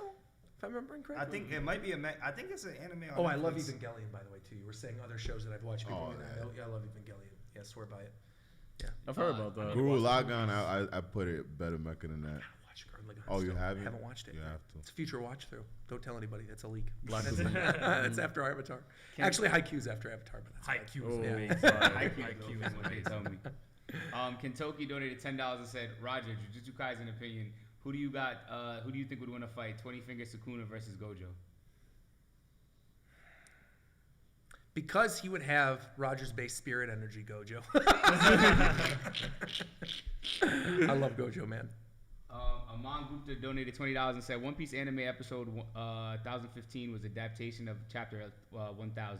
And in my opinion, one of the few instances where the anime elevated the manga content. Yes. Do you attribute it to the animation or direction? Everything about it. I'm not going to go into detail because you guys are caught up. And that's like word for word from my review, by the way, too. That's exactly what I said. Really? It's like, that it elevated the original source material in a way that the show rarely does.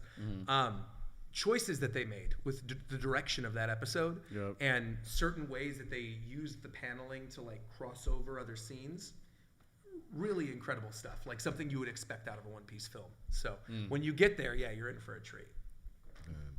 Yeah. So much we got to talk about, but we definitely got to do more of these podcasts because I feel like we got 100%. more hours we could talk about. 100%, Thank you so much for coming by. Of course, absolutely. And just let the people know what you got planned, where they could catch your next stream, all that good stuff. Sure. So you can find me on twitch.tv/RogersBase. I'm currently doing a live watch through of Avatar: The Last Airbender, first ever. Doing a new one actually tomorrow. We're finishing book 1. So I'm through the first 10 episodes of book 1. We're doing the second 10 episodes tomorrow's stream. So I'm doing that. Obviously, I do my One Piece manga chapter reactions and review streams just like this every Sunday on my YouTube channel. Also Rogers Base. I got that brand unity. I'm Rogers Base everywhere. YouTube, Twitter, Twitch, Instagram. Right. I'm there. And I just uploaded actually a jazz cover of Bluebird from Naruto that I did with this really awesome band called The Consoles. That's my most recent video on my channel. So go check it out. Right, definitely. Check it out, fellas. Yeah. Everybody. Thanks so much for having me, too. This was awesome. This was seriously a lot of fun. On, Absolutely, of course. Appreciate it anytime. Yeah. Great conversation. A lot of conversation. We got gifts. We got gifts. Exactly. Look at this. Shout out to that. And I see y'all chat. They were so spamming. Nice. Don't watch this until I Dressrosa. They were like super like. Exactly. And now you're in it. So they said it to the end of Dressrosa. Oh, so, and I'll tell you after why they said it. Okay. You tell me. Okay. Yeah, one more gift I could give you and stuff is like, Black Lagoon.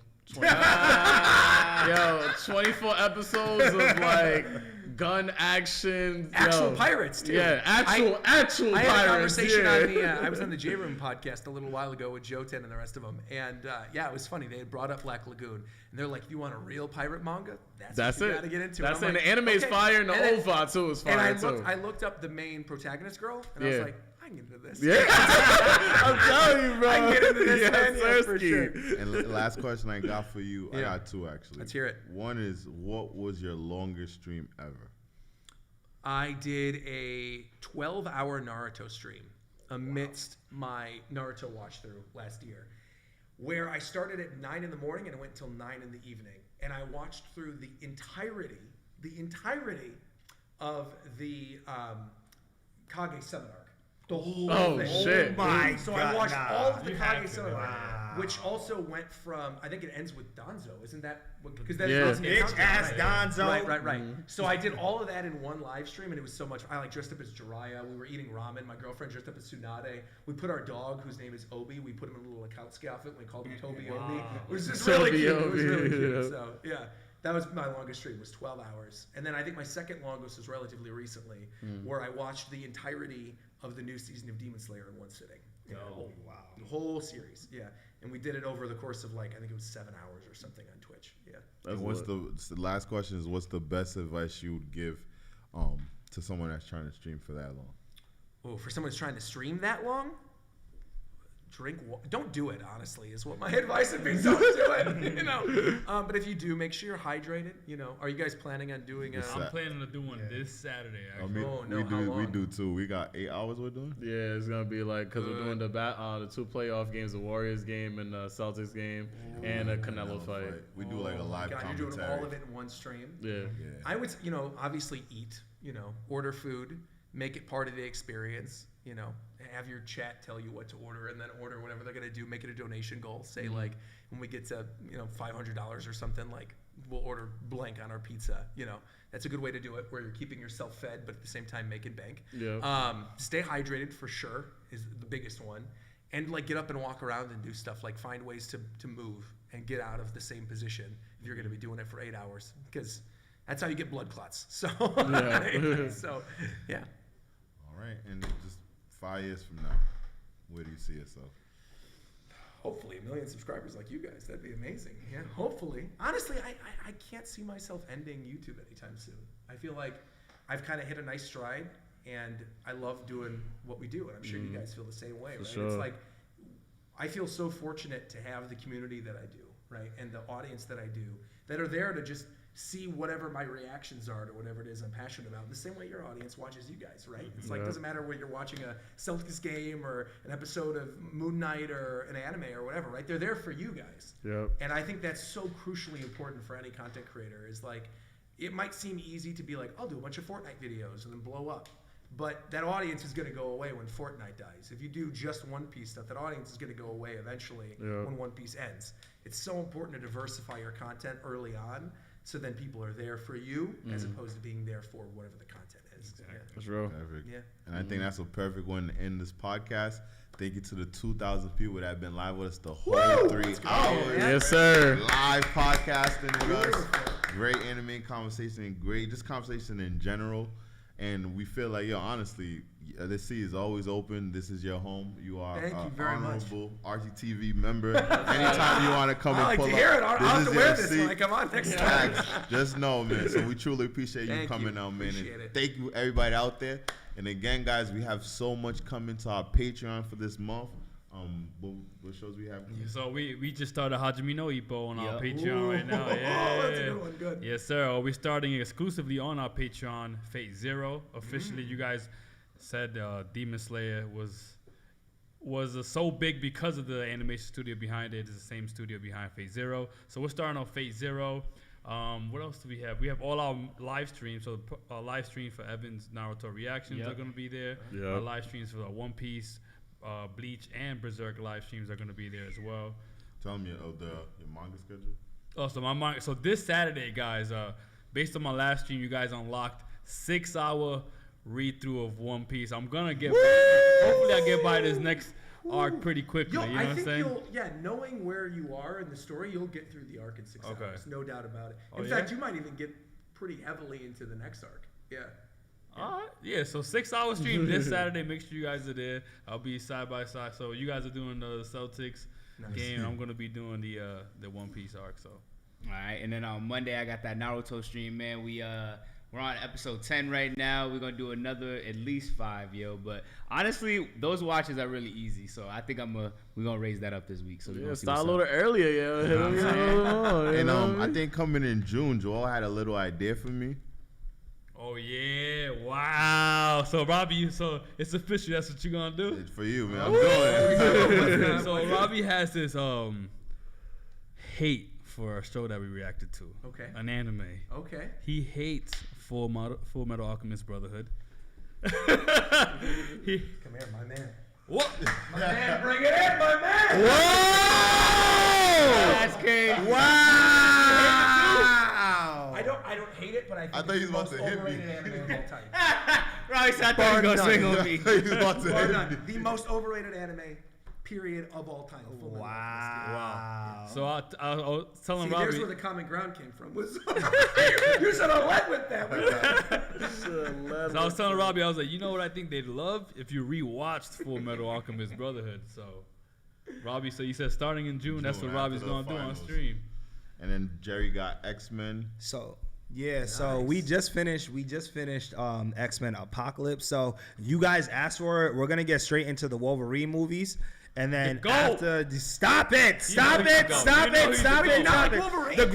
like Wolverine, but the greatest superhero of all time is Deadpool. Afterwards, I knew he was gonna make that face. Listen, he Spider-Man and Batman? No, well, Spider-Man's my number 2. Okay, Spider-Man's my number 2. So, Batman, I don't know where he is on that list, but afterwards, we're going to be getting into the Deadpool movies, and then we're going to be starting a brand new movie series with you guys that will probably be outside of that Marvel X-Men realm. So just stay tuned. We're not going to be going live this Friday because this Friday is going to be, tomorrow's going to be Doctor Strange, but next Friday we will be starting the Wolverine series with the very first Wolverine, X-Men Origins Wolverine movie, and then we're going to be going with that. So on and so forth. And we're going to probably be having another giveaway soon. Shout out to the winner of the last giveaway of the Wolverine memorabilia. I still can't say that word right, but yeah. Make I sure thought you you guys got tune it in right next there. time. You really said that shit? Oh, Right? did I? Yeah, you got memorabilia. Yes. I didn't know anything. Complete devastation. All right, pack quick so we can get Roger out of here. You're streaming stuff. Everything you got. Oh man, you already know the files, man. You guys said you guys wanted me to do the Apex Legends, man. So next time we stream, we're gonna do Apex, and we're also gonna do Blade Runner, man. So stay tuned for that right there. You know, we flowing off of what you guys recommend us to do right there. So next up, Blade Runner, and it's gonna be Apex Legends. Thank you guys so much for rocking with us. And if it's your first time here, I promise you it definitely won't be your last. So make sure you kill, murder, and smash that subscribe button. And that settles it at The Round Table. We out. Yes, sir. Thank you, man. That was Sorry about that, man. Absolute pleasure, you guys, dude. That was so much fun. That was seriously so much fun, man. Absolutely. Of course I had to play this. Well, it is.